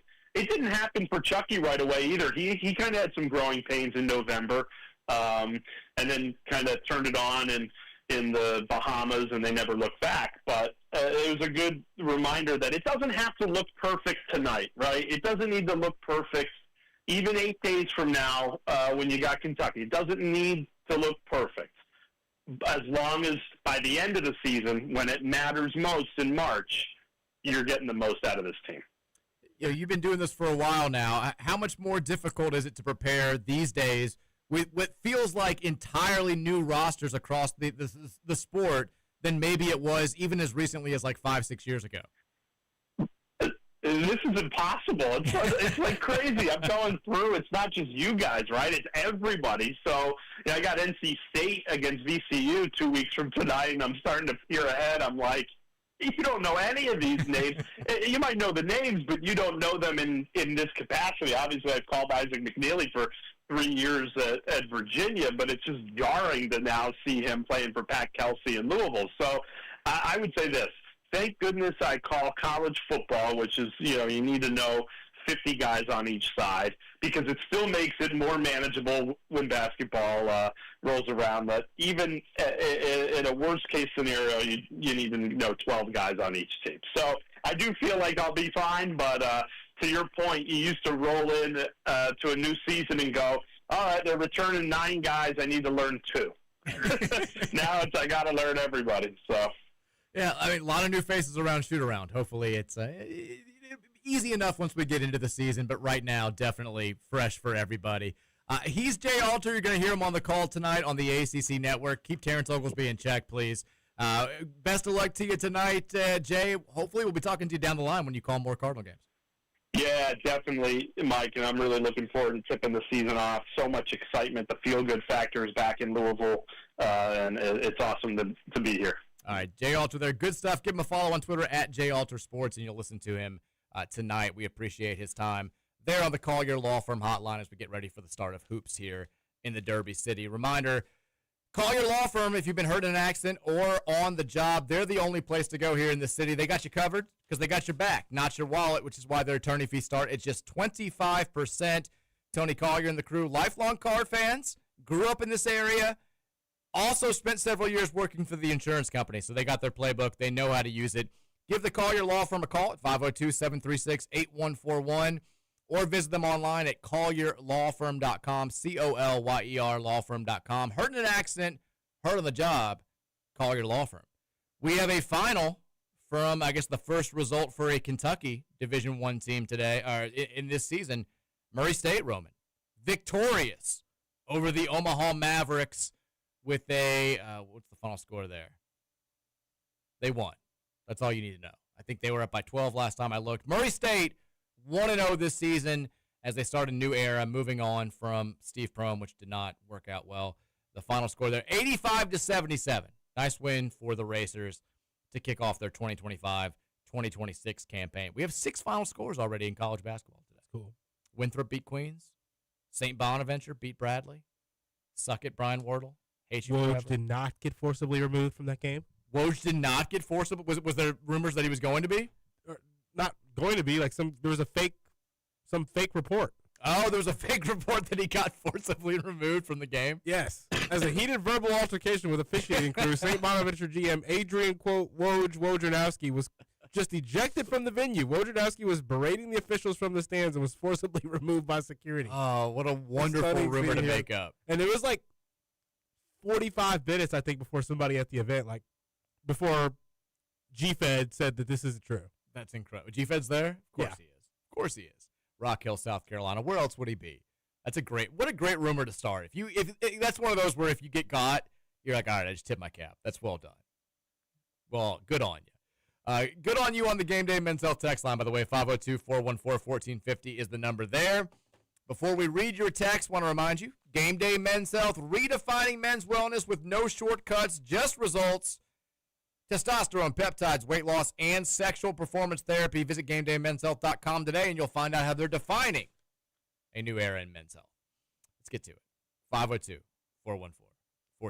Texture says. A lot of texts. Not shocking. Here we go. Roman and Matt. Oh, this was for, I guess, early on. This is the running with Roman. Did you read this text already? They want to know if yes. They wanted me to ask if we could potentially be the Cinderella story of the college football playoffs. Please ask Mike this question also. I mean, at this point, sure. Why not? I mean, at this point, with how the ACC looks, we wouldn't. If we went out and win the ACC, it's not a Cinderella. It's still kind of a Cinderella. It's still kind of. What I would love for the, I don't. We were talking about things. Just everyone keeps saying, wait until we play our best football. We got 4 games left. At this, the season is 2/3 of the way over. I don't know how much better we can get. I would love it if we just kept winning this way, because nobody thinks that you can beat anybody if you're winning like this. Nobody thinks you can beat Georgia the same way that you're squeaking out wins over Virginia Tech and Boston College. Georgia. Well, I'm saying, I would love if we made the playoff and we get Georgia, we get Notre Dame, we get whoever, and everyone's like, well, they're going to have to do things a lot differently to win these games, and then we go out there and we play the same. this team drives me crazy type football, and we beat Georgia 21-17 with Miller Moss tossing for 127 and no touchdowns. Keep on running for 90 yards. Keep on going for 9 and like having one or two big plays. Like that's how I want us to win the national title. Like still being at the end of the year, we're 15-1. We've won the national championship, and all of us are like, I don't know if we're any good. If we played next week, I don't know if I'd pick us to win. I want people frustrated after Louisville football wins a national title. This team could have been so much better. That's what I want to happen. Texas Pat Kelsey's lover here. Good job on the win, Pookie. Time to start hanging up that championship banner. That's old, isn't it? Oh, yeah, sorry. I didn't even click on it. It is Pat Kelsey's lover here. I just read the wrong one. On my way to Louisville to watch the Cards play later tonight. Can't wait to yell at refs that can't even hear me. Anyways, Roman, I'm going to need you to cook up a 10-leg parlay for me tonight. Don't let me down. So, program note here. Okay. Dalton Pitts is going to be out, which he would have gotten kicked early anyways because we have Bellarmine women's basketball starting up on the Big X. Nice. So, we're going to go from Ticket Punchers. We're going to do Ticket Punchers 5:30 to 6 here. So we're punching tickets. So, we'll have that parlay for you, 5:30 to 6. Tune in for a rare Monday Ticket Puncher show. Nice. By the way, I may be slightly late to tomorrow's show. Forewarning. My wife has to have surgery tomorrow. Oh, no. Yeah. She okay? Nothing serious. It'll be fun, but she does have to go under. So, yeah. So maybe a little bit late. We'll see how it goes. Well, take as much time as you need. I can't miss the first day basketball reaction. I was going to say, if Louisville loses. Well, at that point, then we'll just do the show from the hospital because we'll feel like we're dead already. Actually, I'll just skip the show entirely if we lose. If we lose to South Carolina State as 35.5-point favorites. I was going to say, I don't know if I'll be in either. So I'll be dead. That's what'll happen there. Overreaction, but I'll be close. I'll be dead inside. Texas survive in advance, boys. Pray we have IB back by postseason time and Duke comes back next week to fill in. Updating the Chat GPT scenario plans got me this relevant explanation. This is why multiple ties still favor Louisville today. This is way too long, and it's already all over my head. Basically, okay, the summary is, it's the same thing as I just told you. Our opponents right now have the best winning percentage in the ACC. So if it comes down to a 3 or more team tiebreaker, we're in very good shape to be one of the top 2 teams in the ACC. If there's a 3 or 4-way 7-1 tie, Louisville would usually be in the top 2 of combined opponents' winning percentage, and we would advance the con. Just keep winning. Just win these 3 games. We've played Virginia, Miami, and we'll have SMU. So yeah. Now Virginia, of course, right now is 5-0. Do we think Virginia now is going to go 8-0? They got Duke away. I'm seeing some people are picking Duke to win the conference now. I did see that. They got Duke on the road and blasphemy. Wake Forest and VT at home. Who does Duke finish with besides the Virginia game? Because I think they'll probably beat Virginia. They've got, I don't like this at all. They got UConn on the road this weekend, which is the potential for Duke could have. UConn played 2 ACC teams this year, I think. Duke could lose 3 of its 4 non-conference games and play in the ACC championship game, which is a disaster for the ACC. You got a team that went 1-3 against a non-con schedule of Elon, Illinois, Tulane, and UConn, potentially winning the ACC. That'd be an awful look for the conference. Hopefully the ACC gets involved and just screws them the way that they screwed us at times over the years to prevent this from happening. They've got Virginia and Wake Forest at home and Carolina on the road. Ugh. I don't like that. I don't like that one bit. Not a big fan there. Yeah, that's rough. Virginia's got Wake, VT at home, and Duke on the road. Virginia's not winning all 3 of those games. It's just not happening. Hey, guys, Rocky 4 guy here. Did not expect to see player props for tonight, but here we are. I had $13 in bonus bets, so I threw it all on their overs. Over Isaac McNeely, 13.5 total points. Michael Brown, 16.5 points. And Ryan Conwell, 17.5 points. You're expecting the starters to score a lot. Hope it happens. I said, for football, it's so fun having what feels like one-game seasons because each game is that important. Every game is huge, and if you're lucky enough to win, you get to enjoy it for nearly a week. Here's to hoping we get to keep dreaming for another week. Oh, and one more thing with basketball. PK said he didn't know where the report came that Kaysen was out for tonight. He is the one that said it on his radio show last week. Well, I don't think he said it on his radio show. He told Jeff Goodman I mean, Goodman claimed that it came directly from Pat Kelsey when he tweeted it out, that Kason Pryor wasn't going to play. Yeah, I heard the clip. Kelsey says he's not sure where the report came from, and then basically says Kason's not going to play in the game. So regardless of whether or not it was accurate or whether or not it came from Kelsey himself or what happened, it sounds like Kason Pryor is not going to be available for tonight's game. I would love to see him, get a little bit of run on Friday, just to get his legs underneath him, get out there. You don't want his first action back to be against Kentucky or somebody else really good. So I said Friday. We play Thursday against Jackson State.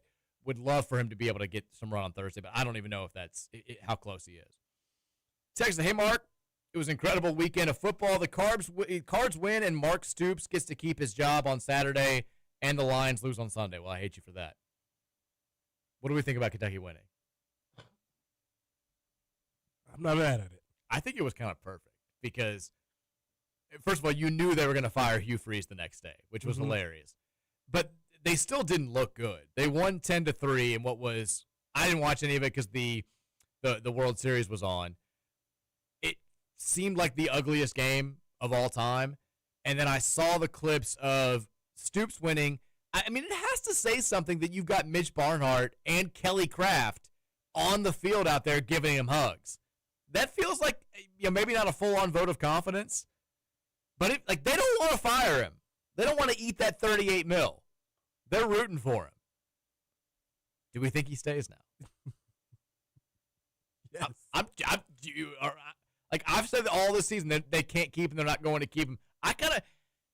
The win alone wasn't enough to do it for me. Seeing the way that he was received by the people that make this decision, I think they're going to keep him.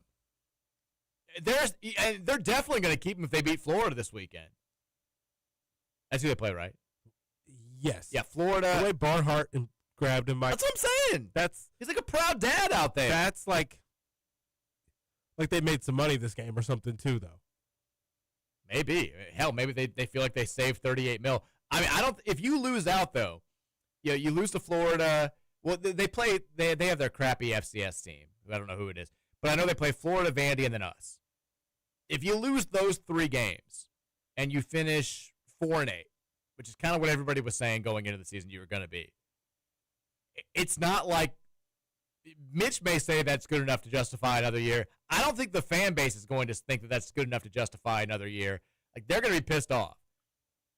And even if they win one more game, the fans are going to be like, there's no hope of him going 8-4, 9-3 next season. You feel like he's already peaked at Kentucky. It's a weird situation for him. But they got to win. That's something. First win in 400 days in the SEC. Texture says, this is Chris the teacher. Happy opening day. I've got some bonus bets to use. Apparently everybody's got bonus bets to use. If you had to pick a team with plus 5,000 odds or greater to win it all, who would it be? I mean, I have to see a list here. A team with, Do you have odds in front of you? Getting it here. I'll pull up FanDuel here because it's the first one that popped up. Give me more. What do you say? Plus 5,000? I'm not getting futures. Where are the futures? I've got Creighton, Michigan State, NC State, Wisconsin, Ohio State, Baylor, Oregon, Indiana, Missouri, maybe Missouri, Virginia, San Diego. I tell you who it is. It's SDSU. Plus 5,000 or greater? Yeah. SDSU is plus 10,000. And they've got a really good coach that's led them to the national title game before. They returned, I think, 8 of their 9 leading scorers from last year's team. Last year's team was good. They won 21 games. They lost. They were a 6th seed in the NCAA tournament. They got hammered in the NCAA tournament. I think that made a lot of people forget about how good they were during the regular season. They could get hot. Is it likely? No. But if you're trying for a long shot, that's where my money would go. Who would you take? Indiana.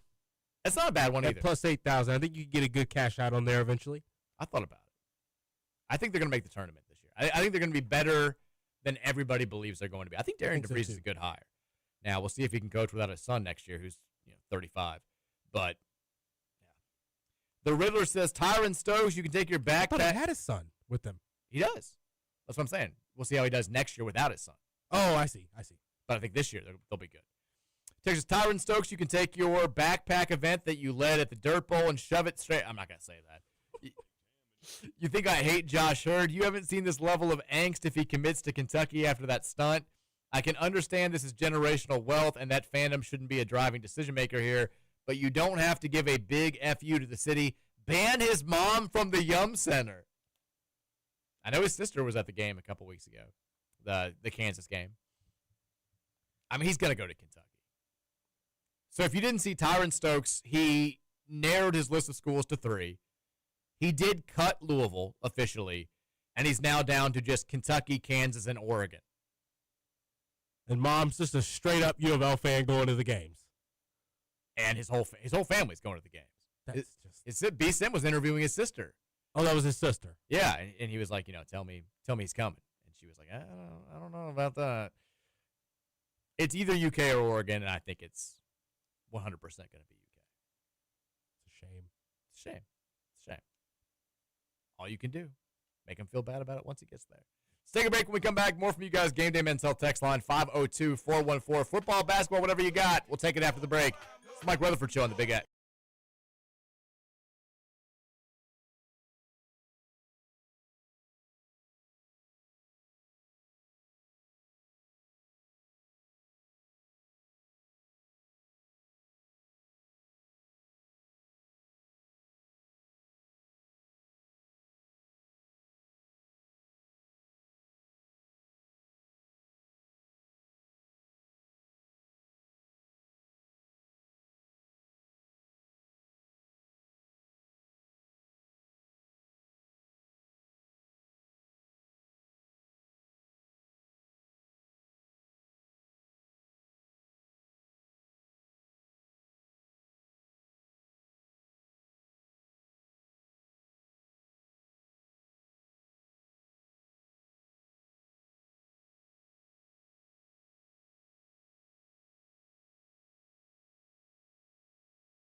Chucking and bucking.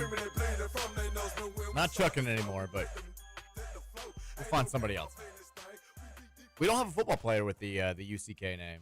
I don't think we have a basketball player either. Figure it out. All that matters is we're still knucking and bucking. 4 o'clock hour of the Mike Rutherford Show, presented by United Mechanical, 1450, 96.1 Big X Sports Radio. Football, basketball coexisting It's one of the most wonderful times of the year. We're super, super excited about the football team being 7-1. Almost as excited about the basketball season kicking off tonight. Cards taking on South Carolina State. I don't love the 9 o'clock tip-off time. Had a lot of stuff to do this morning very early to get ready for college basketball's opening night for that job. Surprised to hear that. Stuff for Card Chronicle. I'm exhausted. This is perfect. I'm tired. I actually hate, like, when we have home games that I want to go do media or even go to, and it's at 7, we get off at 6. You don't have time to go do anything. You got to go straight to the game. I usually love the late tip-off time. Tonight I could use a little early sleep. It's okay. We'll persevere. Don't call me hero. I'll be fine. I got this, and then I'm going to stay up late. I got to stay up for BYU Villanova tonight as well, which will tip off probably around like 10 o'clock in Las Vegas. But got to see the A.J. DeBonsa show start, the BYU show. 2 big games tonight on college basketball's opening night. You got Florida, Arizona in Las Vegas at 7 o'clock, and then BYU Villanova 30 minutes after the end of that game. So opening night, it's not a loaded slate. Most ranked teams are playing tonight, but 2 really big games. You've got a number of ACC teams in action. Most of them are playing bye games. It is an opportunity for Boston College tonight. They play at Florida Atlantic on ESPNU at 7 o'clock. That will be a nice early win for Earl Grant to try to get himself off the hot seat. Everybody else is playing games where they are double-digit favorites tonight. FAU is a slight favorite in that game against BC. 17 ranked teams outside of those 2 games that I talked about. Every single one of those teams is favored by 21.5 points or more. So if you see an upset tonight, it's going to be a pretty massive one. We've also got Monday Night Football happening. We'll make some picks there a little bit later in the show. Cardinals-Cowboys tonight at 8:15 from Arlington. Game Day Men's Health text line, we haven't made a huge dent there. 502-414-1450 is the number. We'll continue to take your texts here on the Mike Rutherford Show. Texter says, it was a great weekend for U of L sports outside of the Brown injury. I think we're as close as it gets to controlling our destiny to make the ACC title game thanks to Georgia Tech's loss. We could potentially end it up in a tiebreaker with teams like GT and Duke, which would go down to who has the best conference opponent winning percentage. I think we have a stronger conference strength of schedule than either team, so it feels like we have a legitimate path to the ACC title game as long as we win out. I mean, Pitt may get us into the title game. Got to win games. Got to win games. Got to make shots, got to make plays, got to win games. 3 wins. Let me ask you this. Don't get me wrong. I am terrified of this weekend's game against 4 wins. Don't say that. Don't even say that. What to make the ACC? I know. We would want to beat Kentucky too. Okay, if we clinch the ACC title game though, and we felt like our only real path was to win the conference championship, would you rest some starters against Kentucky? No. You can't do it, can you? No. I mean, I know it's too big of a game. It's not even worth entertaining because Jeff would never do it. But I mean, if it comes down to if it were you, if it comes down to we beat SMU and Isaac or Kiwan gets banged up a little bit again, or even Duke again, then yes. Obviously, if it's one of those 3 players, it'd be so bad. It'd be so hard to do. If it's Isaac, Kiwan, or Duke, yes, because of an injury, then yes, let them sit on it for a week rather than making it worse potentially. Because I do think that if it's one of those guys out, you should be able to beat Kentucky with the other 2. What if we just forfeited? But like Chris Bell, Colin Lacey, they got to play. What if we just said we're not playing? It's a 2-0 forfeit. I don't know who would be more mad. I honestly think UK fans would be more mad because we'd be like, this game just doesn't matter. This is why they need to move the non-conference rivalry games to the beginning of the season again. Yes. Silly. This is even like a potentially realistic hypothetical. But I was going to say, Cal seems like the game left on the schedule that the fans have the most confidence in. I think we're all terrified. Don't get me wrong. Which game out of the last 3, though, in the ACC scares you? SMU. Still? Yes. Been scared all season long about that game. I was surprised they beat Miami. I mean, I think most people were. I think, but the way in which it happened surprised me. They looked very good defensively. Dark cloud hanging over Carson Beck's head. That combined with the coach that doesn't know how to coach, Mike, it just doesn't work. He's a terrible coach. He's a terrible coach. Their play calls just are never good win the games close. I'll repeat myself from Miami game week. If you gave Jeff Brom those players, I think he'd win the national title. I really do. I don't think they'd have any losses right now. I feel pretty confident in saying that. Cristobal, I mean, he's just a dumb guy. He's just not a smart guy. And he does the dumbest. He's been doing the dumbest. It's not a new thing. He's done this every year he's had that job. Why do we think this year was going to be any different? I don't know. Texture says, has anyone actually seen or verified that Duke Watson is even in the state of Kentucky anymore? Has he actually been showing up to practice? I can't confirm or deny. I would hope so. I can't, no. I feel like we maybe can on TikTok if we did some digging. I don't think he's been talking much, man. Well, he's, background. You think we got a background Duke We'd have talk? to do some social media digging. He's in some pick. You think so? Surely. If he's not in Isaac Brown's videos, then we haven't seen him in much else. Duke Watson, TikTok. Probably go figure this out. We need to not. Here's the thing. We don't just need Duke Watson to come back. We need Duke Watson to be good. We haven't seen Duke Watson do anything this season. It's not like he's been out for the first 8 games and we haven't seen him play. He's got 24 carries for 64 yards. He had the touchdown catch. Against DKU. True. I mean, don't get me wrong, it's a great catch. But But the teacher said I saw Duke Watson at the BC game. okay, good. It's not enough just to have him back out there in body. He needs to look like the guy that we saw in the second half of last season. If he's going to be close enough of a version to Isaac Brown that our running game can carry us through these next 3 or 4 weeks.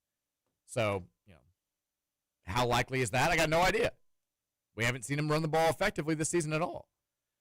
Texture says, I have negative 100% hope of winning out in football if we can't get Isaac or Duke back on the field before the Clemson game. Tell me everything is going to be okay, Mike. I mean, I think we're all sort of that belief, right? I mean, no. You're not? You think, No. you think if we had no Isaac or no Duke, we could still win the next 3? I expect Jeff Brom to dial it up. Get Keywan, get Braxton Jennings, Jameis Wilder, whoever it is, behind Keywan just to give him a little bit of rest.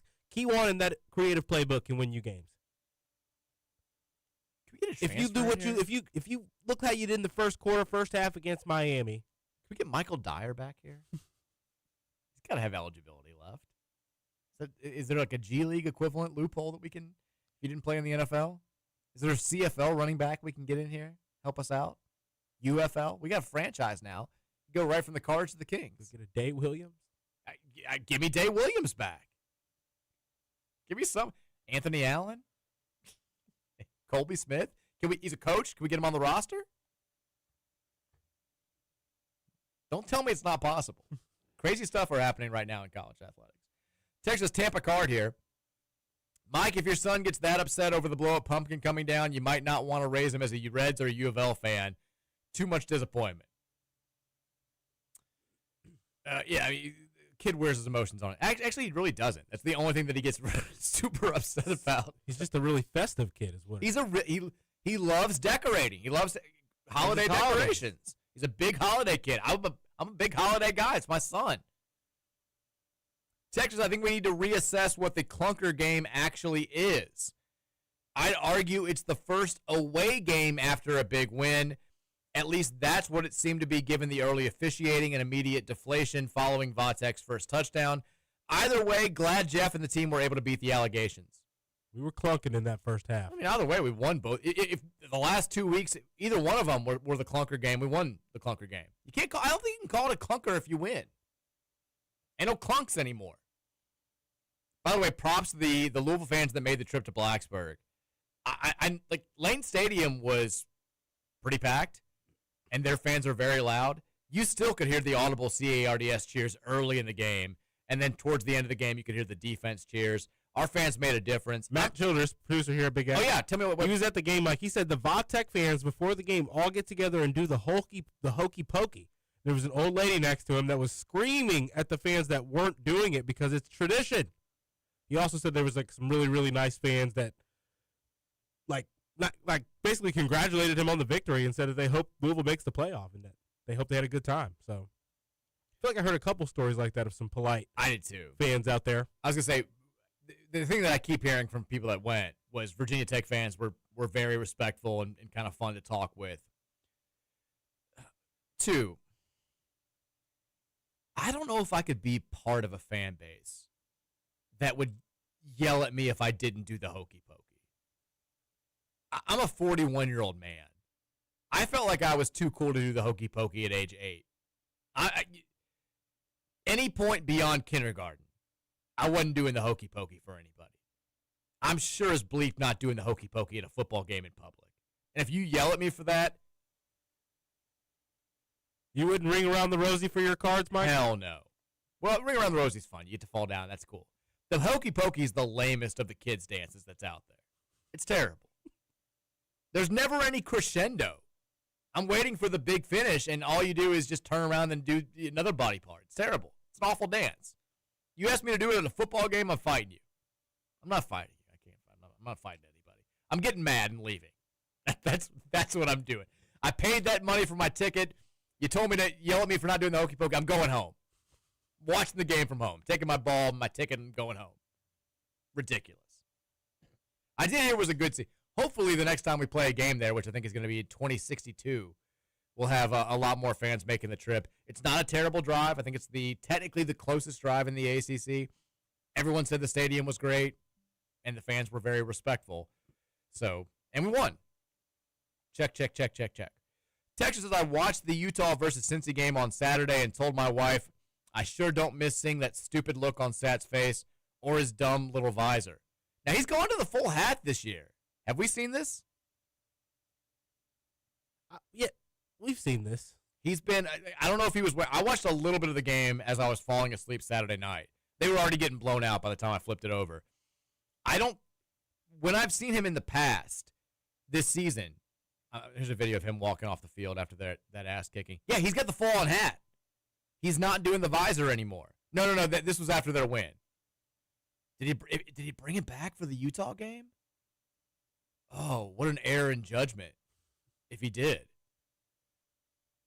I've got to find out the answer to this question, Roman. Scott Satterfield. Earlier in the season, he had been doing regular hats. He's doing the regular hats. And then he brought the visor back for I don't think he did. There's no way he did. His post-game press conference, he's not wearing anything here. No, he's full on hat. Okay. Because this was the only thing that made me semi-scared about Scott Satterfield in Cincinnati potentially having a dream season, is he finally ditched the visor, and the full-on hat has him looking more like a normal person, and they've been playing good football. No, he wore it against Utah. They got their ass kicked. Didn't hate it. Didn't hate it one bit. It was a nice thing. I fell asleep before the game was over. It was a nice thing to fall asleep to. I think that's like the only one of the pick'em I got over you. Did I pick Cincy? I thought you did. Maybe I did. I don't have my notebook with me today. I need to check it out. Texas Lazard guy here. What's up, Lazard guy? Shout out to Ron English, gaining so much confidence in this football team. Great win Saturday. I'm predicting number 12 in the playoff poll. I am too. What? You guys are crazy. What? How? We're going to be lower than the human polls have us. The computer rankings hate us. We're not in the top 25 in the FPI. Strength of record, which ESPN, it does favor. I think we're going to be 16th. I'm going to be pissed off about it. They're going to have a number of 2-loss teams ahead of us. And it's going to be annoying. Let me see the. They're projected? Because they want to set it up so that they can guarantee that there's only one ACC team in the field.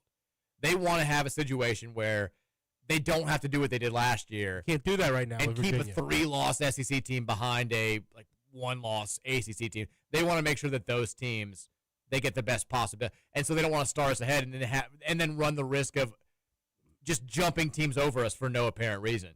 So we're 14th right now. Texas will definitely be ahead of us. They're ahead of us in the AP poll by a spot. But they'll have Vandy ahead of us, I'd be willing to bet, at 7-2. I could see them having Miami over us. No, they won't have. They can't. I mean, not Miami, Virginia. Yeah, well, Virginia's already ahead of us in the AP poll. I think we'll be. So we're 14 right now. I think they'll have all the teams that are currently ahead of us in the AP poll, ahead of us in the CFP rankings. I think they'll have Vandy ahead of us too, and then like Missouri or somebody else ahead of us, and we'll be down to 16. And I'm going to be pissed about it. But there's nothing I can do. Texture says, this team is what? Maybe 5-3 without Keywan Brown this year? Before I go further, do we think we're 5-3 without Keywan? Yes. I mean, Mike, he won us the Pitt game. Do we think he won us the game this Saturday though? Like he closed it. He's the closer now for sure. I don't know if he's. Let me think about which game. I don't think we win the Pitt game without him. He didn't play in the Pitt game. Which game is that I'm thinking of then? I don't know. I mean, the Pitt game was the one where we threw the ball 75 times, but he was hurt for the Pitt game.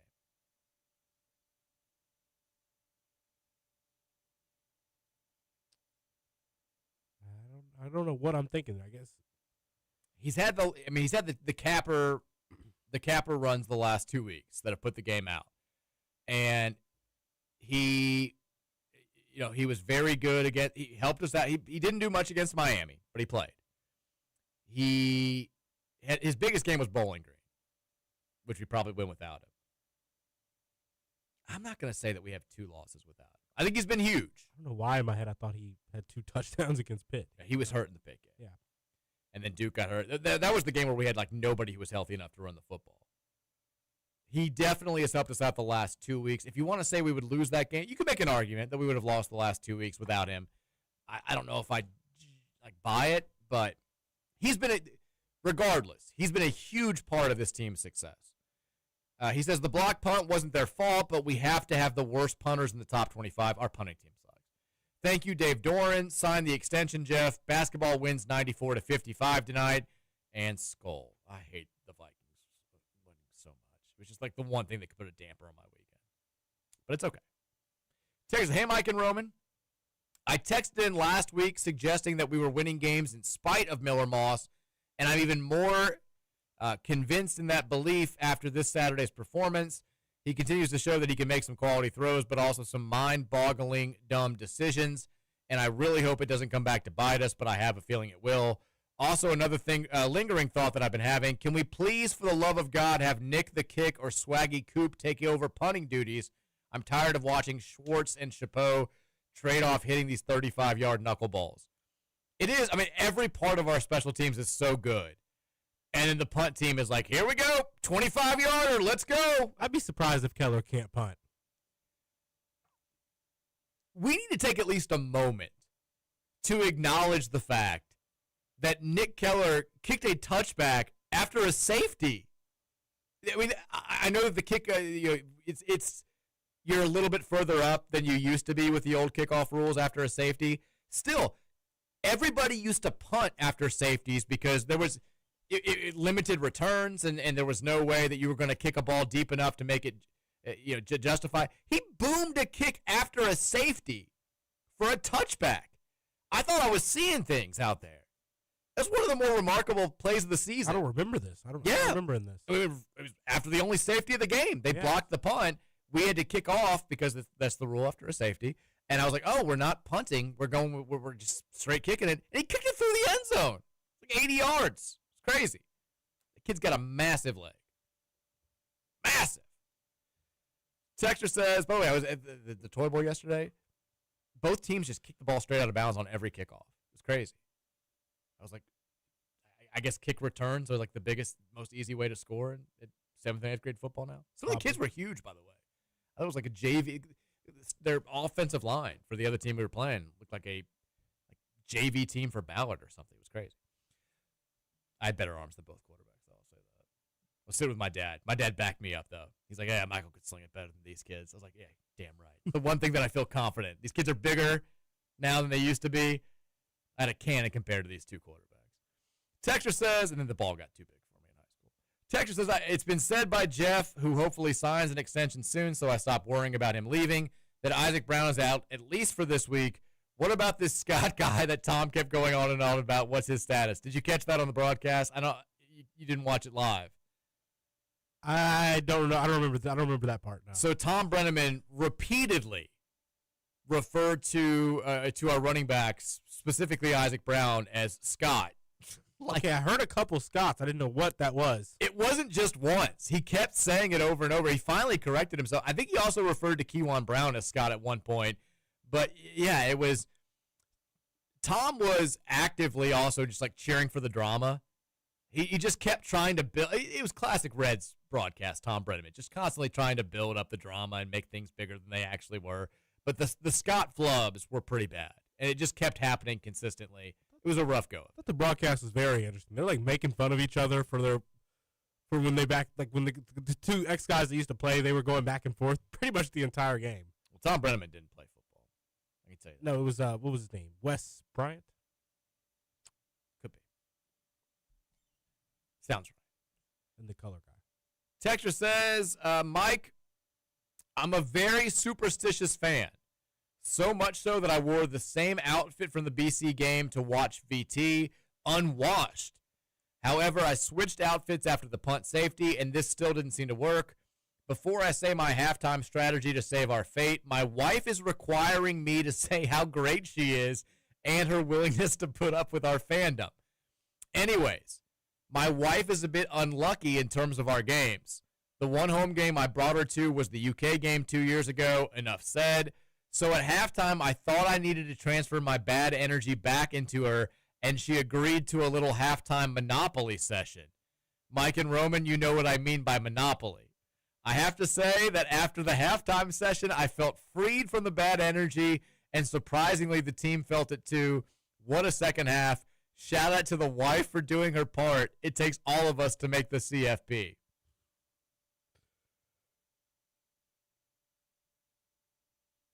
I don't know what to say to that.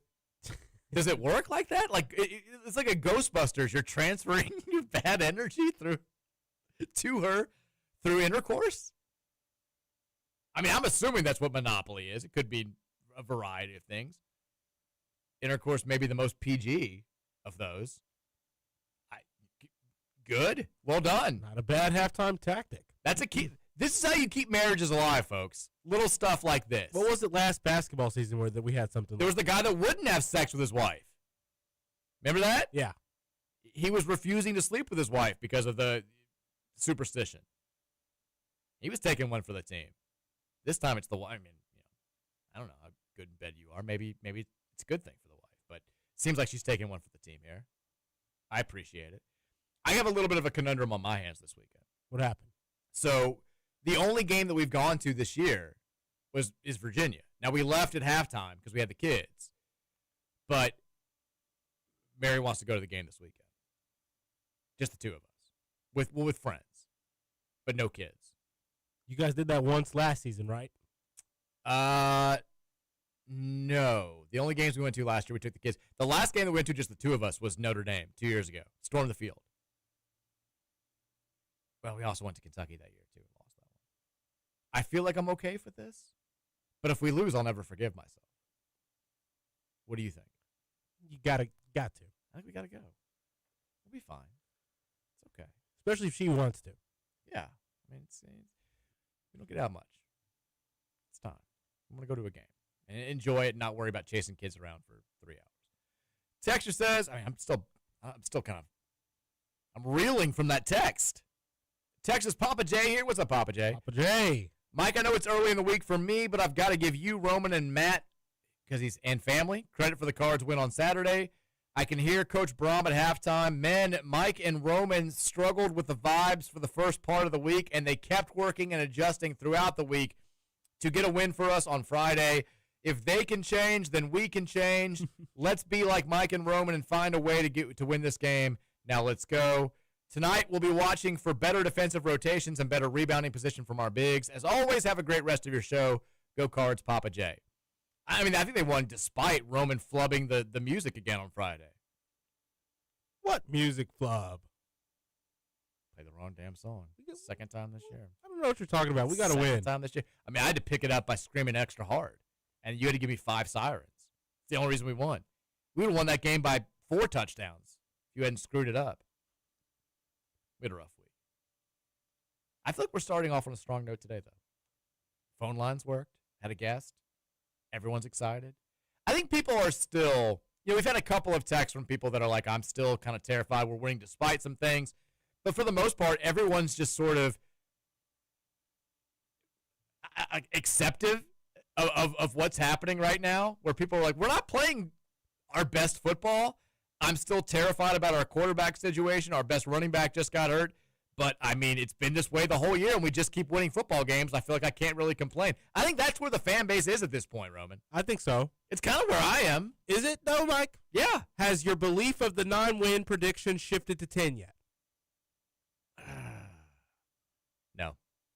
Then No. we need you to get there. You don't need me to get there. Every time I start feeling confident, we lose. That's true.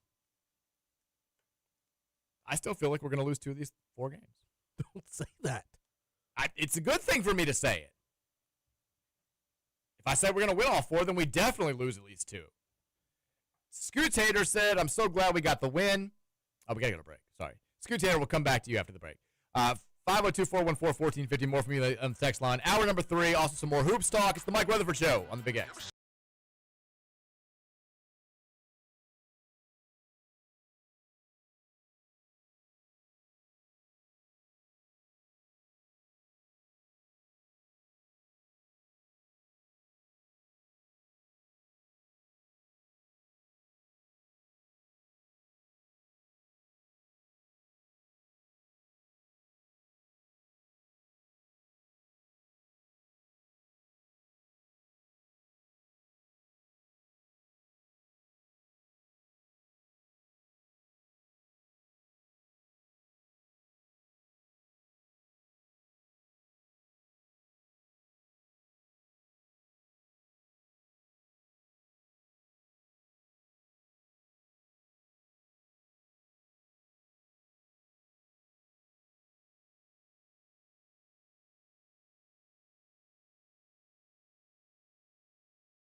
didn't really know how to feel. I mean, here's the thing about the overlap season, and it's just for a month. Yeah. Couldn't barely remember what we did. We've been doing it for the Friday shows during football season. We're going to do this now for 3 of the 5 days this week because we've got basketball tonight, basketball Thursday, and then our standard Friday show to get ready for Saturday's football game. So, a lot of I got to save the energy. Basketball game days get started with the blow the whistle. We start the football with the thunderstruck, but outside of that, I couldn't remember if we waited till basketball season started to start doing that on those games. I couldn't remember either when we got that going last year. I think you're doing the right thing, though. It's better safe than sorry. Imagine if we didn't do it. And we messed things up. And we lost to South Carolina State tonight. That would be terrible. I think we have to be canceled. I think we would never be able to go on the air again. So we're playing it safe. Maybe we can. We'll see. If we don't play well tonight, maybe we shelve the music a little bit for Thursday against Jackson State and kind of let it happen organically. But if we go out there tonight and win by 40, then yeah, we got to keep this rolling. But it's a big week, lots of stuff going on. I mean, hell, we got U of L women's basketball tomorrow against UConn. Huge matchup. Number 1 team in the country, reigning national champs. We may have to do that for that game as well. Maybe that'll just become the new show music. There's just too much going on. Louisville field hockey is about to get underway in the ACC tournament. The women's soccer team clinched an ACC tournament bid for the first time. They got beat in the first game, but that's okay. Looking like still shot at making the NCAA tournament. Men's soccer struggling. Still just fast start, slow finish. We also had big soccer weekend here with the pro teams.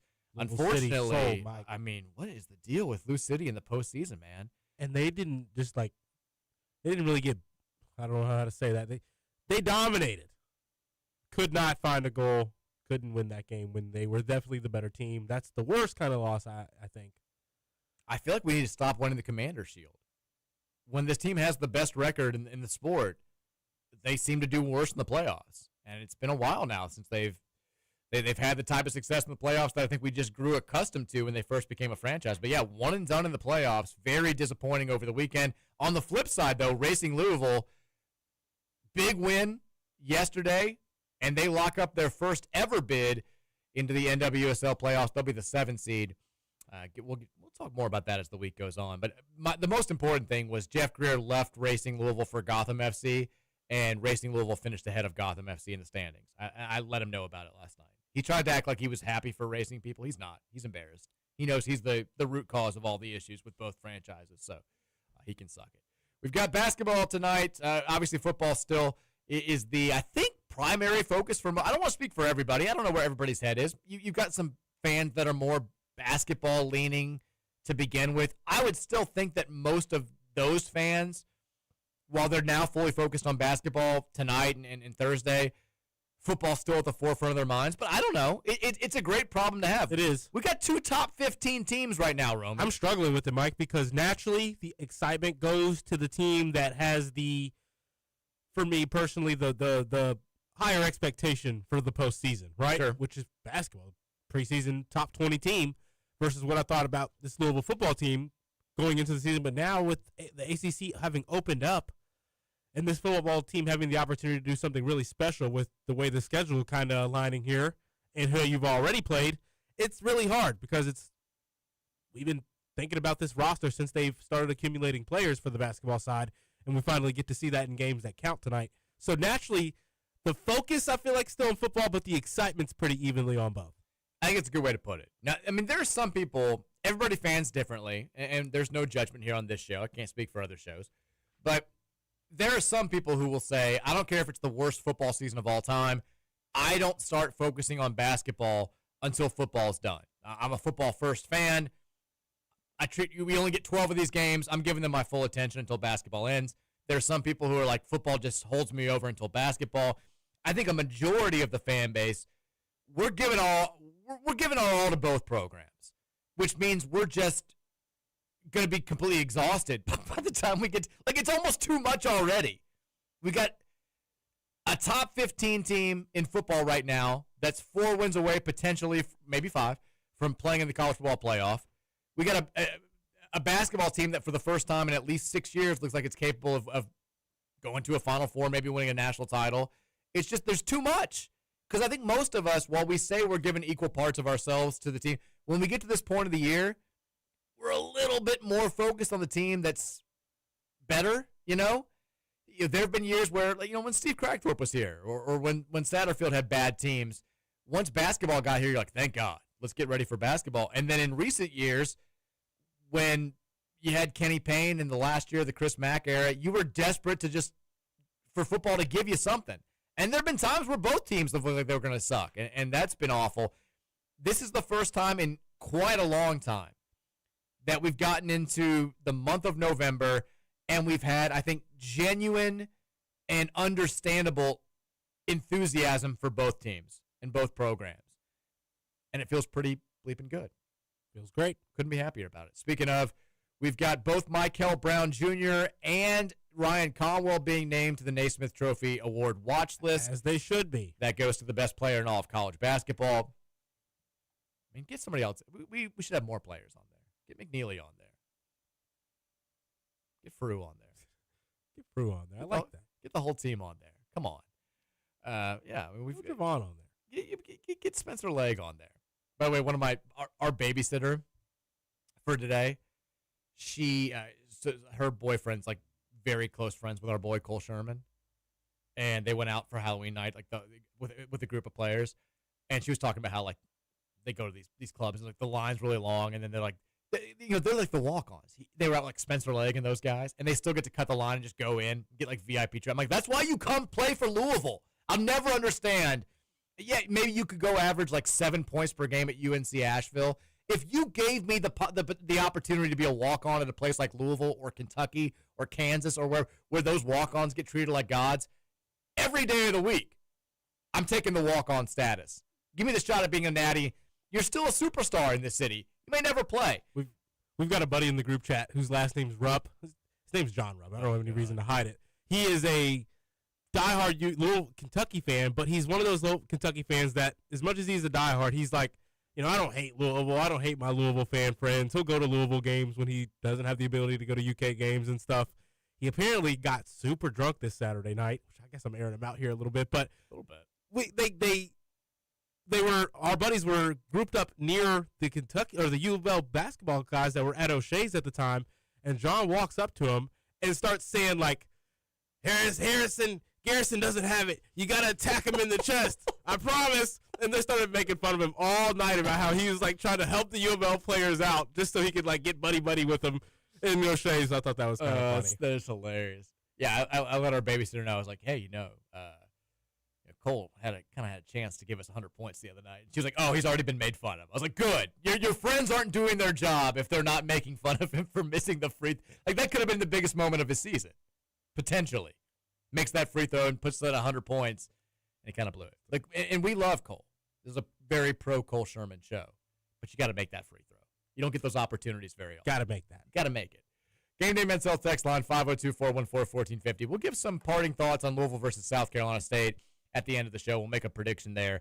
If you missed I gave a 5-minute spiel, if that, on SC State. If you missed that and you're desperate to know information about the Bulldogs, I'm sorry. Read the post on Card Chronicle, the preview there. You don't really need to know that much. I'm just being honest with you. We have a million texts. We got to get the text line. Texture says, it was Scootator, going back to Scootator. So glad we got the win. I missed the second and third quarters, but when I saw that we were only down 16-7 at the half, I felt a lot better after what I saw in the first quarter. A bleep ton to improve upon, but we are 7-1. Hey, Mike, what do we say to the god of the CW curse? Not today. Go Cards. We broke 2 curses this weekend, Roman. CW curse, which I don't know if it was really a CW curse. We won on the CW last year. And then the All Saints Day curse. Oh.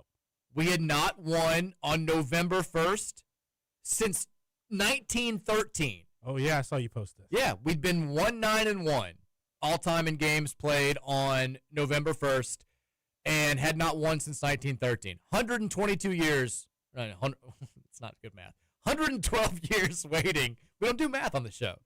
Finally got it done. The curse is broken. The last time that we had played on All Saints Day was 2008.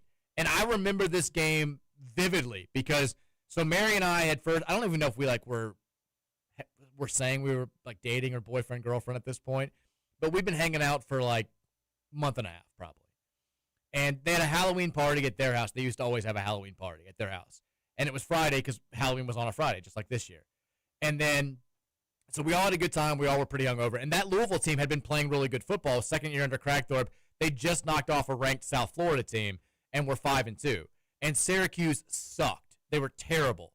So the next day, we're all kind of hanging out. Like, we're pretty hungover. And another one of our friends was having a different Halloween party. And I was like, I'm just going to hang, like, here. Like, I just kind of want to hang out with Mary, like, watch the game, and then, like, just chill. I got too drunk last night. And then we lose. And that was her first introduction to, like, pissed off, I hate everything sports fan Mike. And I was like, I'm going to this party. Like, I didn't have a costume. I had an old Snoopy head. I was a pissed off sports fan wearing a Snoopy head. I got very drunk and then stumbled back to her house at, like, 3 a.m., I was like, I might be in some trouble here. Oh, the damn cards. And that was the first of many nights that Steve Cragthorpe drove me to drinking early on in our relationship. So yeah, we broke that curse as well. Texter says, podcast random thoughts guy here. Remember when McDonald's gave out VHSs? Yes! No. I saw Dances with Wolves was on TV, and I'm pretty sure they gave that one out randomly. I 100% remember. We got the movie Dirty Rotten Scoundrels on VHS from McDonald's, and it was hilarious. Steve Martin, crushing it. He also says, Chris Bell has turned into one of my favorite Louisville football players of all time. How many fourth-year seniors are on the same team their whole career in this day?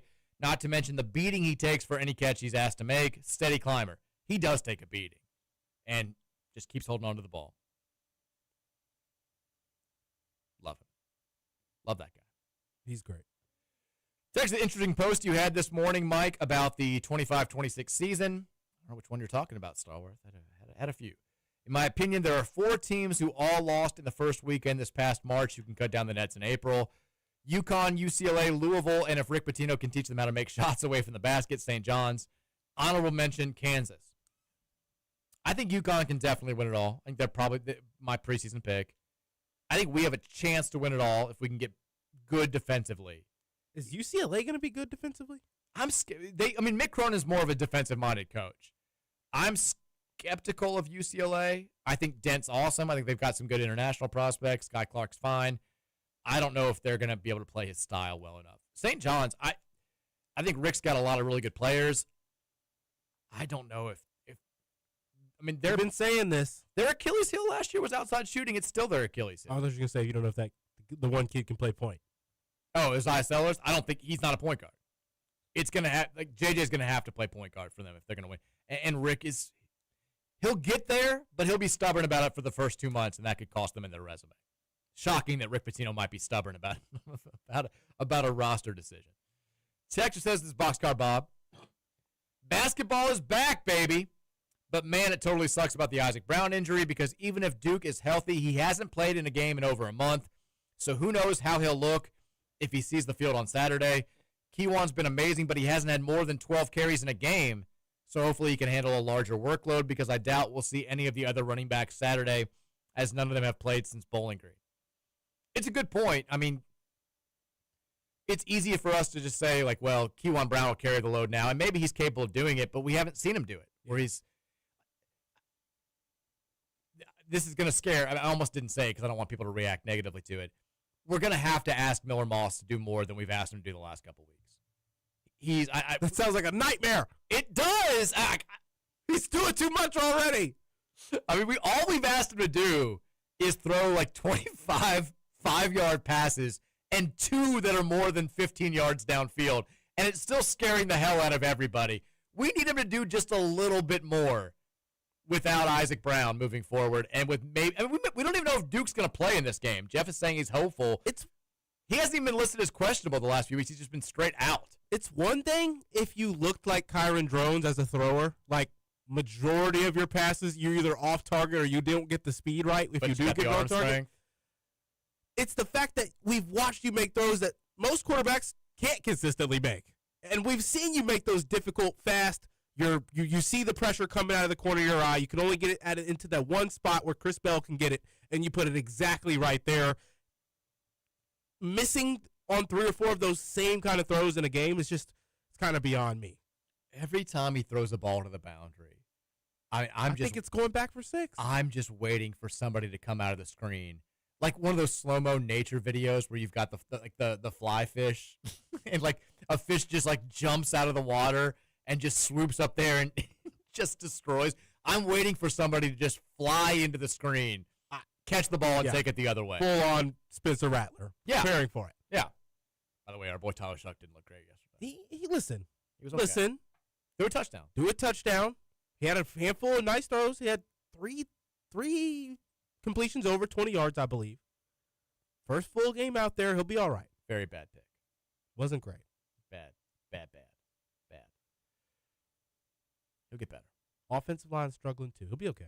Got no time to throw. Texas, at this point, I feel like the weaker teams are going to be a dogfight, and then when we play the tougher teams, we'll beat them down. I honestly wouldn't be surprised if we have to beat Cal with a last-second field goal and then beat SMU by 20. This team is just so counter of what they should be doing to begin with. I don't think we're going to beat anybody by 20 at this point. I go into... Has Brom beat an ACC opponent by that much? We blew out Pitt last year at the end of the season. That's right. Well, and the last time we played Virginia Tech, we beat them 35-3 a couple of years ago. 2 years ago. That's Yeah. true. That's true. I mean, there's a part of me that thinks that Jeff just wants these games to come down to the we didn't when we were driving late and we didn't go for it and we had we didn't choose to kick the field goal. We punted from like the 36-yard line. I was like, I think Jeff is keeping as close as he possibly can just because he secretly likes this. He's got a strange, just awful fetish for games that come down to the last possession. King, yeah. It drives me crazy. Like, I have the same amount of confidence depending on regardless of who we play at this point. At SMU, I'm going to feel exactly like I'm going to feel going into this Cal game this weekend. I just assume it's going to come down to the end of the game. I don't think we can blow anybody out. I'd love to be wrong about that, but haven't seen it. Texture says, good seats. Four tickets for tonight's game. I can't go. I feel like I've had like a million people offer me tickets for this game. Really? Yeah. That's not a good sign. No. I got offered 2, snagged them. Do you need more? This guy's got good seats for you. These are great seats here. Jeez. Let's give them away. We'll give them away. Yeah. Let's give them away. Give them my email, and we'll give these tickets away. Who was the first player to score, the last player for Louisville to score 40 points in a game? Is that what you're really asking? No. Okay. Let's do a season opening. All right, here's what we're going to do. Assuming these tickets are still available. I'm going to go back, pull up the last year's. We had to have a season opener question. The only one that came to my mind without having to look it up was bad. Like, who's the one? What's the one season opener that we haven't won in the last 23 years? It's Bellarmine, by the way, which was Kenny Payne's first game as head coach. We're not going to ask that. And they killed us, too. Well, no, we missed the last second shot. It just felt like that because it was Bellarmine and we were losing the game. Okay. First person to correctly text in the answer to this question, you're going to win 4 tickets. Somebody guessed already. What was it? No, incorrect. First person to correctly answer this question. Last year, we beat Morehead State in our season opener, 93-45. Gigantic blowout. Who scored the first basket of the season for Louisville? Who was the first revivalist to score? 502-414-1450. That's the number. Whoever gets it right, 4 tickets. These are Section 101. Good seats. 4 free tickets to tonight's game. I can't remember. I'd look it up, obviously. Noah is incorrect. 502-414-1450. Who scored the first basket of Louisville's 2024-2025 season? Chucky's also incorrect. Zan Payne is incorrect. Corin Johnson's incorrect. Kason Pryor's incorrect. Pryor again is incorrect. Keep the answers coming. Kadir is incorrect. Terrence Edwards is incorrect. James Scott is correct. That's what I figured. There's the correct answer. Boom. Figured we won the tip and went to a lob, right? No, we actually lost the tip. Morehead State missed a 3-pointer on its first shot. We got the ball. Looks like a pretty quick possession. Chucky Hepburn assisted James Scott. It says made jumper. I'm assuming it was probably a floater. I assume it's a a dunk, and they just messed that up. Because did James make a jumper all season long? He hit the 3, or the 1-3, remember, on the right side? That's right. And he shot another one like 10 seconds later, didn't he? Texas said it was an alley-oop. All right, well, look, 4 tickets there. I may have some more tickets to give away on Twitter. Keep it locked in here. We may have some more tickets to give away before the end of the show. 502-414-1450. Man, we have a lot of text to get to. Texter says, Rutherford, your lack of confidence is disturbing. We couldn't blow out Boston College. Neither did Notre Dame, and problems with the run game. I choose to look at Kejuan Brown's success in the run game, and there won't be much, if any, of a drop-off with him. How about celebrating this team? Have we not been doing that? A great defense, the vast improvement on the offensive line, a great receiver in Chris Bill, and a deep running back room that injuries haven't been able to affect yet, but you do you.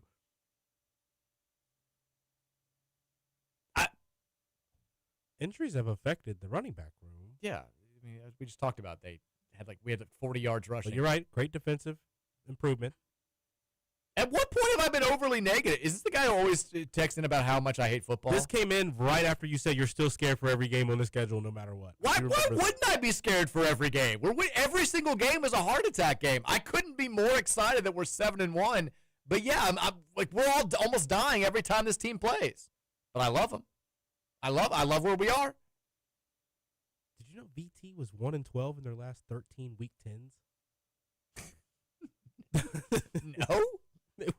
What if I lied and said yes? That was like the comment. So them being 1-12 in their last 13 Week 10s, combined with us having not played on November 1st, producer Keith said it was stoppable force versus movable object. That's exactly what that was. It's a great stat. Not for VT, but still a good stat. Take a CFB here. Guys, I can't keep this up. I was so mad about the game that when we went down 16-7, I went for a run. Running has been a really healthy therapy for me since my father passed. I'm sorry. So, okay, we knew that. So it was fitting to run when I felt angry.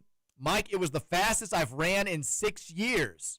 The high afterwards carried me through the second half, but watching Jeff trot out this quarterback every week has me more upset about a 7-1 team than I ever have been.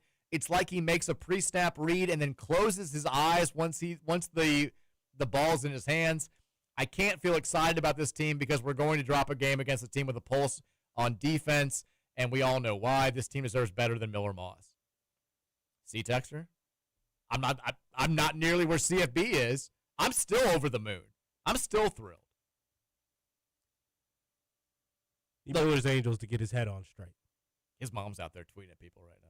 You know that? Right now? Oh, no, not like this second, but the last couple games she's been tweeting at people. She's been letting people know about it. That's good. Yeah. Supportive mom right there. Look, Miller Moss drives me crazy. I still don't think he's quite people are acting like he's the worst quarterback we've ever had. We've had worse quarterbacks. His decision-making drives me crazy. His refusal to not keep the ball out of harm's way is terrifying. Not take the open yards of space to run in front of him. I mean, that too. The third down throw where when he after a beautiful pocket presence awareness, when he scrambled, and it was, again, we're watching on TV. We don't have full glimpse of it. It sure looks like he had 11 yards to go pick up the first down. But when he threw way downfield, kind of with his momentum going forward, I was like, oh, we got somebody way wide open. Yeah. And Dakari Collins could not have been better covered. I was like, what? Triple cover. I was like, what? Like, what went through your head to decide to throw that football? I don't know. Texas, after Brahms' answer in the press conference today, are you still confident that he will stay at Louisville? Yes. Yes, he needs to get a contract done. He needs to get the extension done. It's the same thing I said last week. They're going to have to pay him. They're going to have to pay him a decent amount. Because Florida and Penn State, I think, are both putting a little bit of a full court press on him with some of these other candidates dropping out. We're going to have to pay him. He wants to stay here, no question about it. It's got to be enticing, though. More money and more money to work with. Sure. I mean, but this is his team. This is his squad. This isn't a shot at, don't get mad at me, Mike hates football guy. It's easier to win a national title at Penn State or Florida than it is at Louisville. I don't think that's a controversial statement. They've done it before. We never have. We've come close maybe twice to even playing in a national title game. it's doubly so now where they've got way more money because they play in two of the conferences that have way more money than anybody else. Yeah, I mean, it's harder for him here. Having said that, there's way more pressure. I mean, Penn State just fired its head coach that took them within 2 wins of winning a national title last season before they even made it to the last third of their year a year later. Coach that got them to preseason #1. Yeah, I mean, they'll act you quick. Now, it's the best job in the world to be a fired head coach from a major program that has a huge buyout, but I don't think Jeff operates that way. I mean, he's driven by money to a degree. We all are. But I also don't think that he'd be like, hell yeah, I could not coach for the rest of my life and just live off that money. I think he wants to coach. He's a competitor. Texter says, I'm just going to be early for this take. It feels more realistic that we lose 2 of our last 3 games than running the table. Clemson's been terrible at home but good on the road.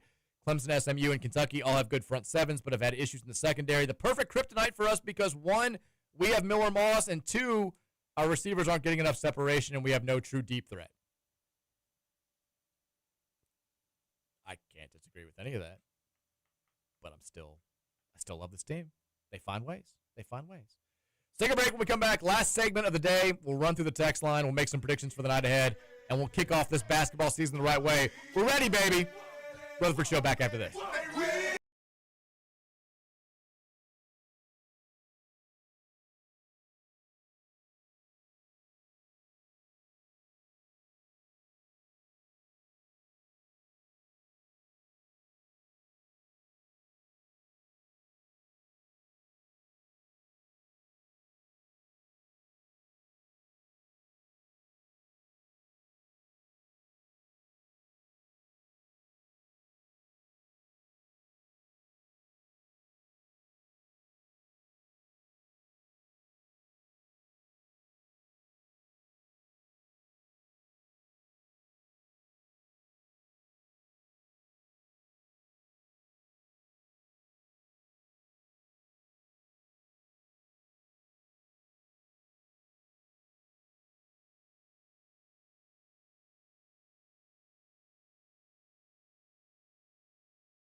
There we go. A little bit muted. That's fine.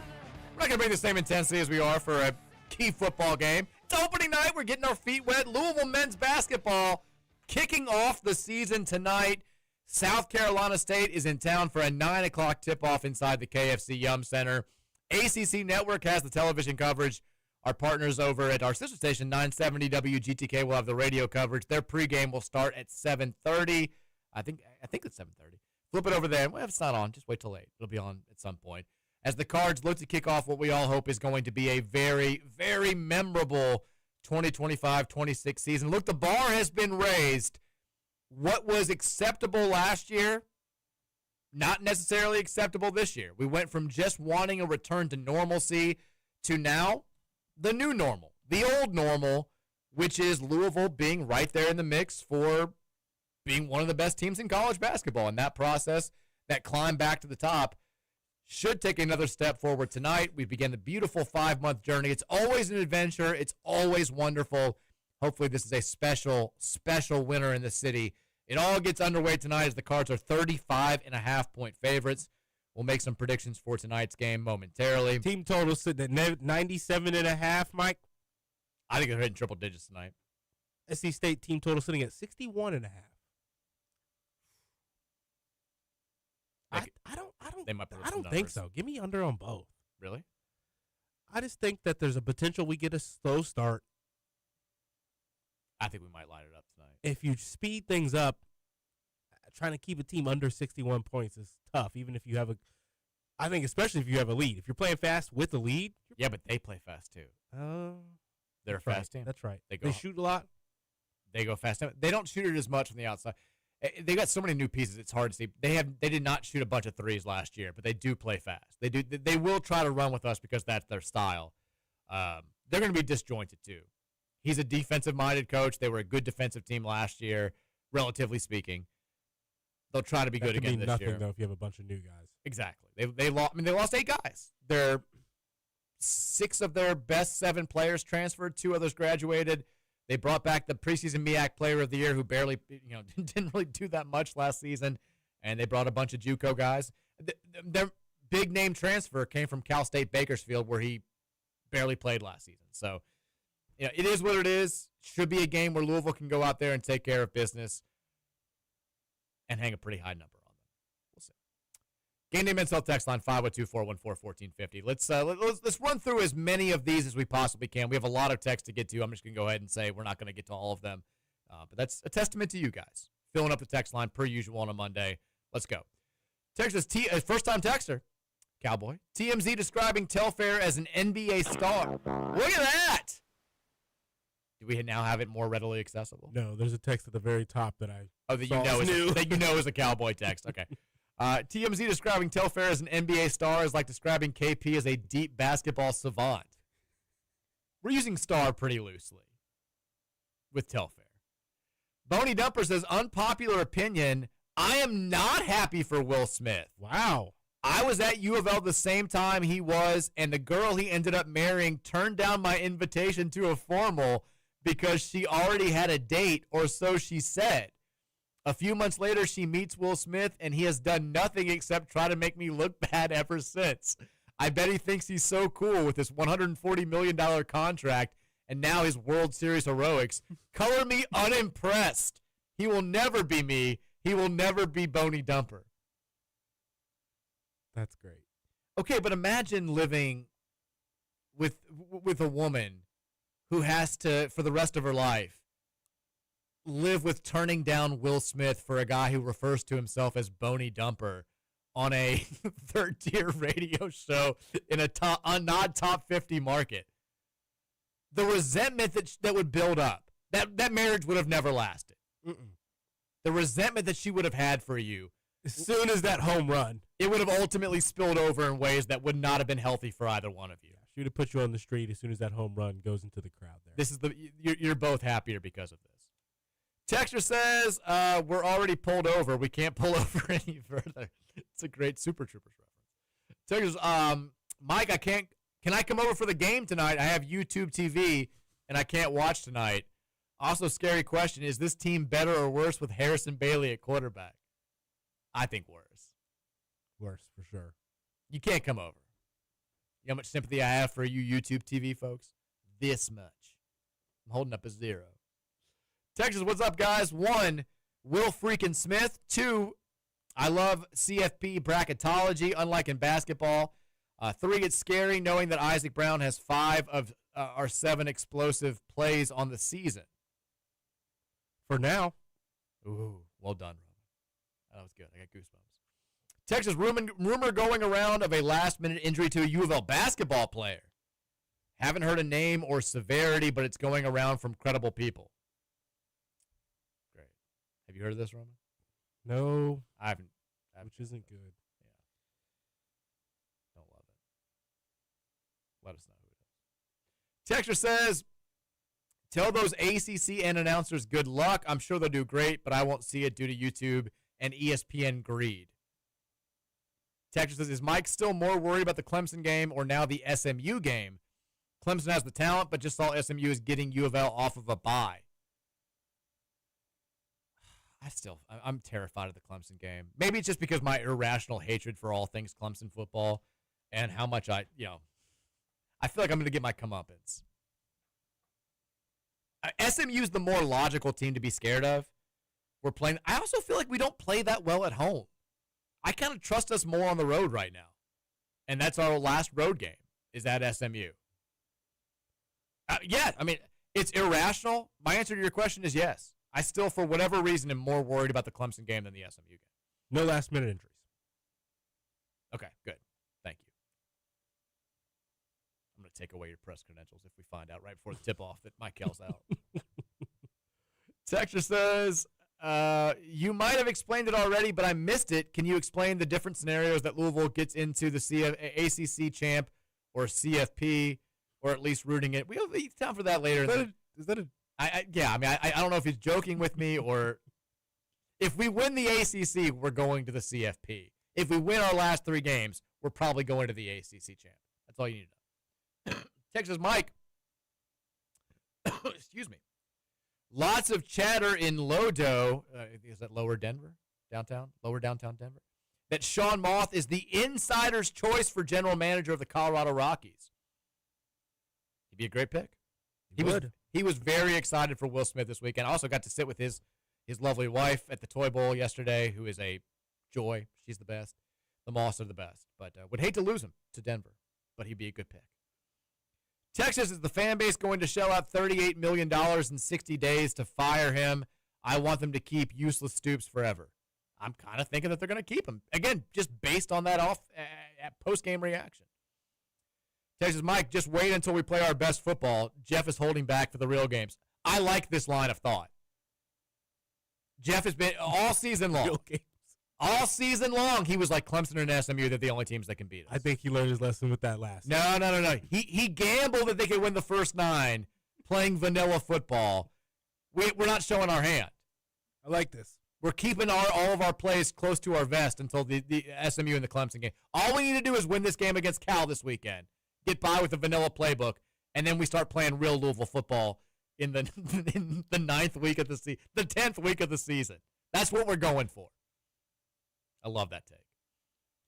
Texas says, I have come to terms that we won't be able to pony up enough money to keep Isaac Brown and maintain a competitive roster. If that's the case, would you rather us prioritize Duke Watson or Kejuan Brown as the go-to guy next year?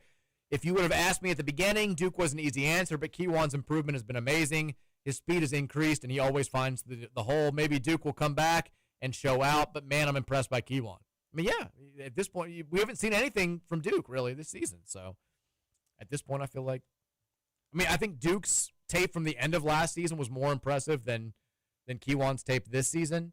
Kejuan chose to come back here, take a lesser role, battle through injury, and get better throughout the season, get more effort in the blocking department. I think they love Kejuan. It's tough to not love Kejuan, Mike. It is tough to not love Kejuan. Kind of, just knowing how the staff feels about him. Yeah, I think he's the most likely of those 3 to come back probably next year. Maybe winning a national title would change that. Winning an ACC championship would change that. Texas fellas, I don't want to talk b-ball today. I want to praise Jeff Brom and the football team for being in contention for the playoff after all the doubt. We need Duke back ASAP. Go Cards 90-70 tonight. There's Mike. I'll say it again. SMU has a freaking bye the week before they play us, that's very worrisome. Lions had a bye last week before they played the Vikings. Looked like crap. We don't look good coming off of byes. We have SMU right where we want them. I feel great about SMU. I'm not worried about SMU. I'm worried about Cal. Worried about the next thing. And also a little bit Clemson for some reason. Text, hey, Mike. This is Duke Watson texting in here from Waikiki Beach. See you never, peace. Why would you do that? Texture says, Frew goes for 16 and 8 tonight. Woolley gets into double figures and hits 3 triples. Michael leads scoring with 22 points. Ollie dunks. Ooh. I'm going to say Michael goes full playmaker tonight. He's going to hit 3 or 4 three-pointers. I don't think he leads his team in scoring. I'm with you. I think Conwell or Isaac McNeely is going to lead the team in scoring tonight. I think Michael gets up into that 6 or 7 assist mark maybe. What do we think with Pat Kelsey going with 4 captains for the season? I've never been a fan of anything more than one captain, especially in basketball. We got 4. We got Vaughn, Conwell, Khalifa, and Kobe Rogers. Javon Hadley's the captain of this team. I'm with you there. They all know it. He knows it. But, gives guys more maybe initiative to go and be those vocal leaders. So, shouldn't hurt anything. But the captain, kind of makes me go, oh, never mind. I feel like captain typically doesn't think that they're the guy that should be taking the last shot or anything. But it does make me interesting to what Alter said today on the Call Your Law Firm hotline. I think that's a valid point. Obviously, so the scenario kind of depicts it, but you can only find out who's going to be that guy in games. You can't ask a true freshman to immediately come out and be that guy. He's going to have to learn how to be that guy. So that's an interesting point he made earlier. Everybody finds their voice in the season, and everyone kind of finds their role in the season. And you can lay out how you think it's going to go and how you want it to go, and ultimately it's going to play out organically. I think it's every team. So leadership will come. Text Mike, if we need a running back, isn't Donald back in the portal? Don Chaney is back in the portal. Go get him. After not playing like in 4 games for Charlotte. I don't think we need Don Chaney. Who's the true freshman we're bringing in next year? This season's over. Bring him in. Get him on the team. Just play him. Give him pads. Get him in Isaac's jersey. They're not going to do anything about it. It's the NCAA. You got no. We'll lose. We're fine. Texas sounds like Vatek is rich with tradition. Fortunately, winning is not one of them. I was kind of, I think about Virginia Tech. I think Bruce Smith, Michael Vick. They've had all these great players. They played for a national title in 2000. Like when I was doing the preview, they are 20 and 78 all time or something like that in home games against ranked teams. I was like, I had to like look it up to make sure it was from their own game notes. I was like, is that true? They had been, because they haven't beaten a ranked team since 2021, and they only have 1 win over a ranked opponent since 2015. They've won 1 ranked game over the last decade. I was like, is that accurate? Apparently it is. They've been pretty bad recently. Texas, might I suggest a different playlist for basketball game days? Keep Joker and the Thief, but maybe add Zombie Nation, Shake by the Ying Yang Twins, Revival maybe. Well, get that B Sims in as well. You don't want these cards. Yeah, we'll make it a different one. We'll add a couple. We're set now. We are. We did already play them. We've already got the vibes out. If we win like 112-30 tonight, we got to keep doing this. Now, if it's close, okay. If South Carolina State covers tonight, we can mix it up for Thursday. Fair. I feel this is the time. We got to iron everything out. We got Kentucky a week from tomorrow. You know? It doesn't even. It's not computing. It's not. Is that clocking with you? Not really. It's not clocking with me. Clocking to you? Is that clocking to you? Kentucky, 8 days. We got to iron out all this bleep this week. If this works, great. If we don't play great tonight, we got to get this figured out on Thursday, because that's the last dress rehearsal. Come on. Texas, the only way if we get into the playoff is if we get through the Cutter kid. He's a local boy. Dual threat, that is. Troy was talking about how he's got like a diehard Kentucky friend who was legitimately like talking just like the Cutter voice, and he couldn't stop laughing. He was like, he's like he's got an arm on him. He's like, he's from here. I was like, he's like, I couldn't stop laughing. He's like, and there's no way that I can explain why I'm laughing about that. There's this show on the station that I run where they do this thing. Yeah. Texas, the ESPN FPI is ass. It has Penn State in the top 25. It's a terrible ranking. They need to get rid of it. Texas, we should be ahead of Texas. They suck. Should be ahead of Notre Dame as well. I was surprised they jumped. Like, Texas jumped 8 spots. I don't think Texas sucks. You think they're coming around? I think Arch Manning sucks. And Well, yeah, they've got dudes everywhere. very, very good football team outside of him. Quarterback's important. It is. But I also do think they're They should have starting lost to to improve Kentucky. now. Yeah. Here's the thing. Texas, their last 3 games, they're at Georgia versus Arkansas and then versus Texas A&M. They ain't winning all 3 of those.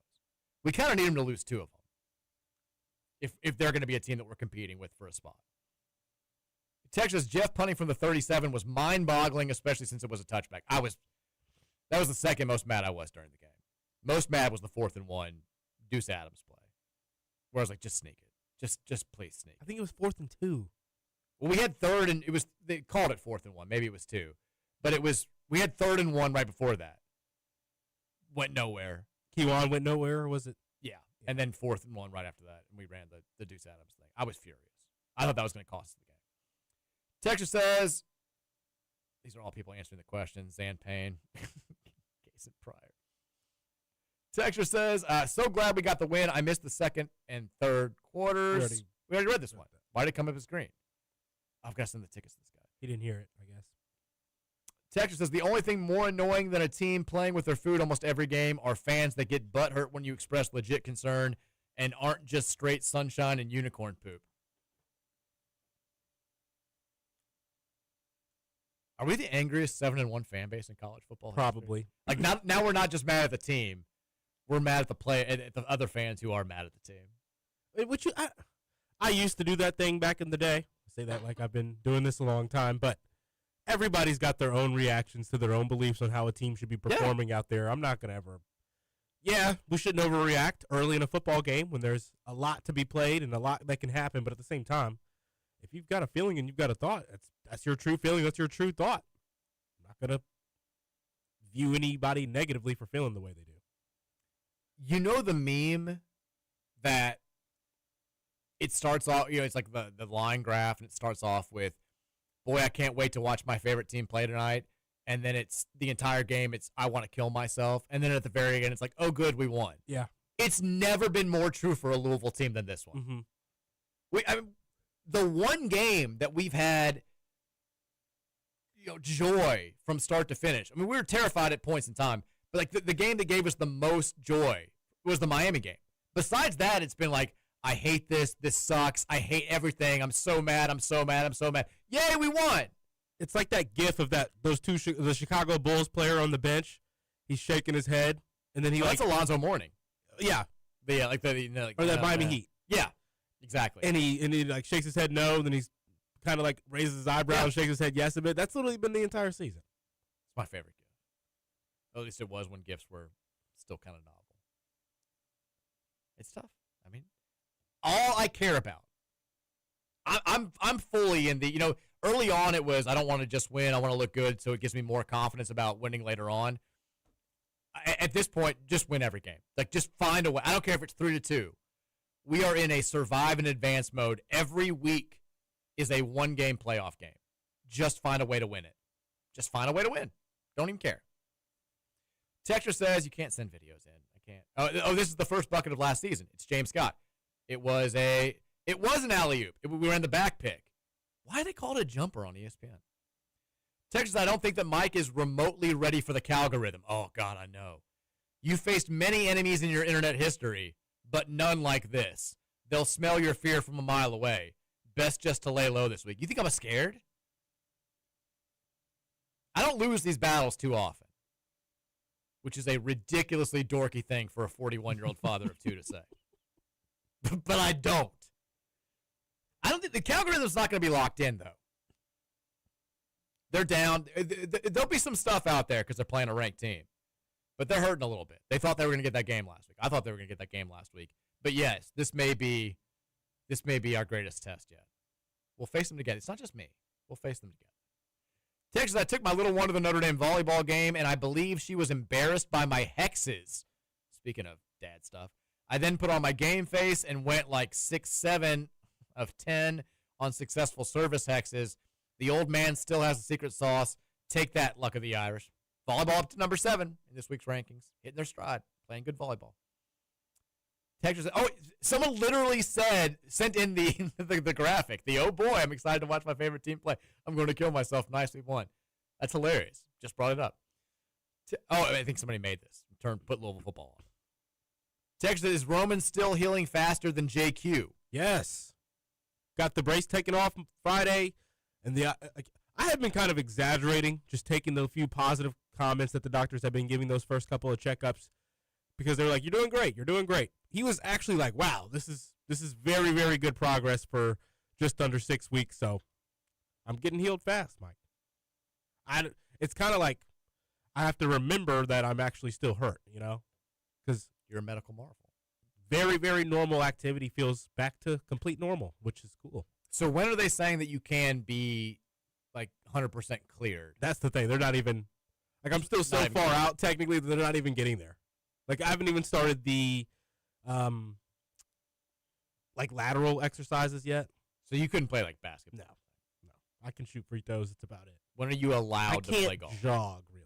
Well, I already started playing golf. Okay, but when are you allowed to play golf is the question. It's funny because he said you start doing forward and backward stuff for the first 6 weeks. The next 6 weeks is side to side pivoting stuff. And then the last 6 weeks, he did this body motion where it's like contorting and opening your body, and it was literally the motion of a golf swing. And I was like, I'm not sure if I'm 12 weeks out from that if I just did it yesterday. But technically 12 weeks. It's too long.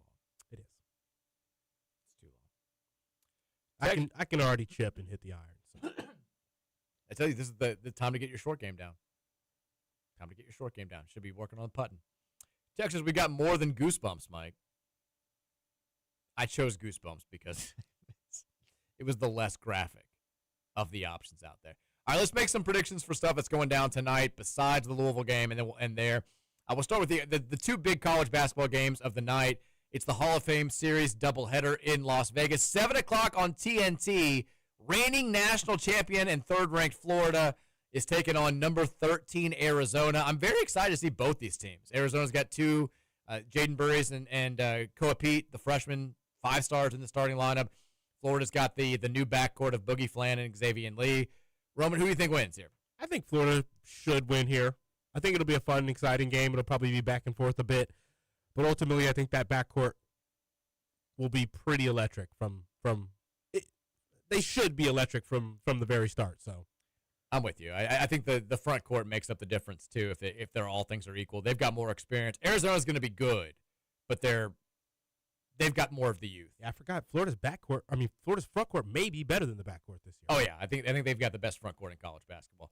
The nightcap, our first look at A.J. DiBonsa and the high-scoring BYU Cougars are taking on Villanova. The first game for new head coach Kevin Willard. Cougars are a 9.5-point favorite in this game. Who you got? Give me Villanova. Oh, covering or winning straight up? Winning straight up. Oh! Inefficient night for Mr. DiBonsa. I love it. I think BYU's going to blow them out. But you love a Caden Lewis. I do. That's your guy. I do. I like him. I think he's going to be putting people on notice this season. I think he's going to be fun. I'll say that. Monday Night Football, Cardinals, Cowboys. Big game for two teams with very slim playoff hopes. Dallas is a 3.5-point home favorite. Who wins it? Dallas wins. An ugly football game tonight. That's gross. I'm going to watch none of this because I got college basketball on the mind now. But give me the Cowboys winning by 3. The hook gets the bets. All right, let's talk about our game real quickly. 9 o'clock tip-off tonight. Louisville, South Carolina State. SC State coming off a good season in the MEAC, but it's still a MEAC team. A lot of new pieces out there. Probably going to be a little bit disjointed defensively. Give me a final score. I'll go 86-64. Okay. I think Louisville's going to win pretty comfortably here. I just think that maybe it's a slow start as two fast-paced teams may have a handful of misses there with the excitement of the season opening up. I think we're going to light it up tonight. Give me the Cards. Hitting triple digits, 104-65. Isaac McNeely, leading scorer in this game, goes off for 23. I'm with you on McNeely. Lots of people putting up points, though. Let's get it done. Let's start this off the right way. Go Cards. Beat South Carolina State. Ticket punches are up next. We'll talk to you tomorrow. Go Cards. Go Cards. The Mike Rutherford Show was brought to you